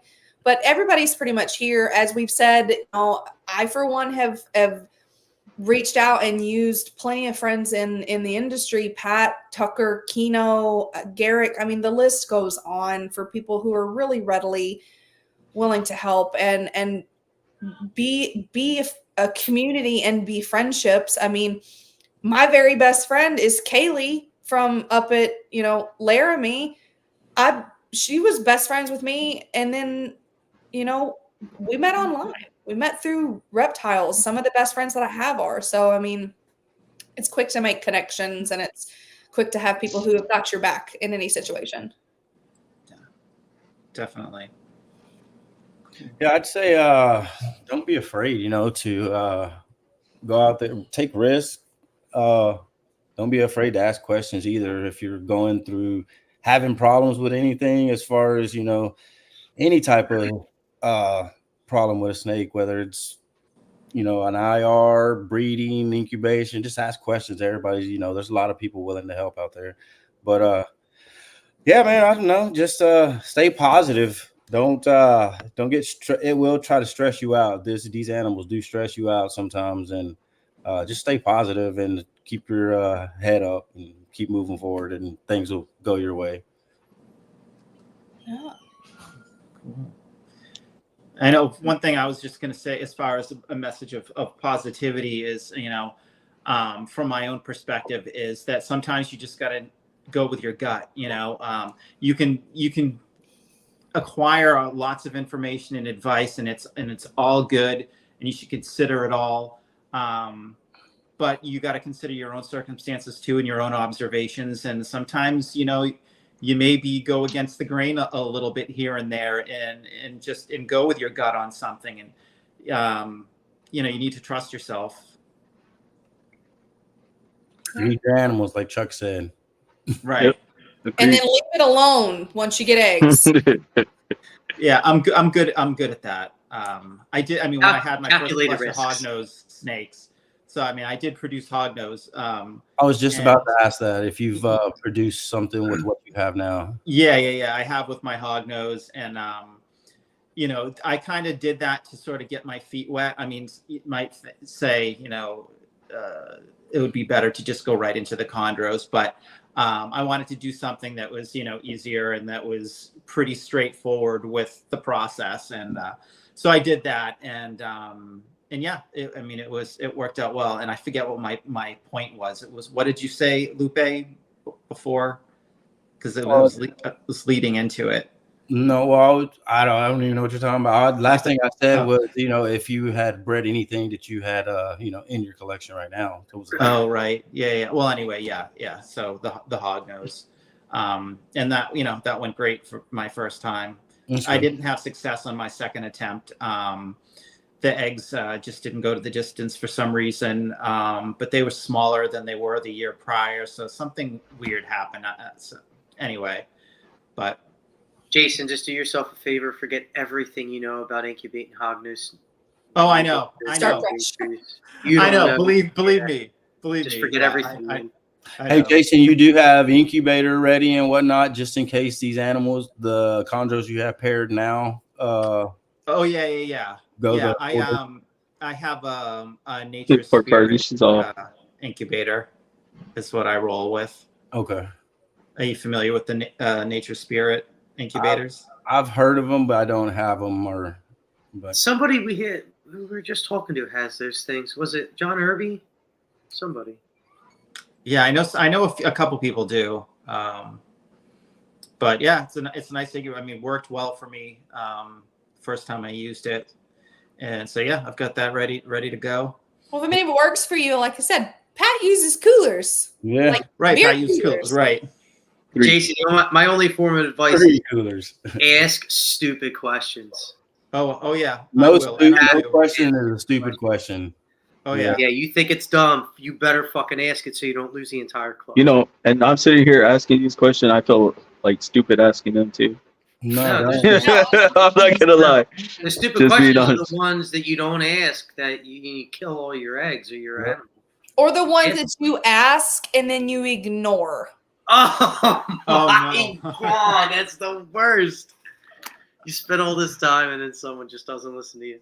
Nope. And then the exact same thing happens that you said it was going to, and it's like, yeah.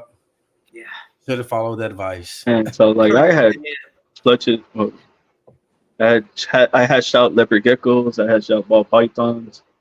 I hatched out milk snakes, and hog noses. Okay, I mean, if you can do those, you can do some green trees, bro. You just got to get some. Yeah. And you got to forget everything you ever did before. I mean, I got all y'all now, so y'all are going to mentor me pretty good. Once you get some green trees, a lot of those ball pythons are probably going to be leaving. You say bye. For real. I'm not going to lie. I'm not even lying. I told Chuck, too, when he told me he was going to sell me that baby, I want it right here next to my little podcast thing right here. But got to display it behind you so people can see it, man. They're addicting. Oh, yeah.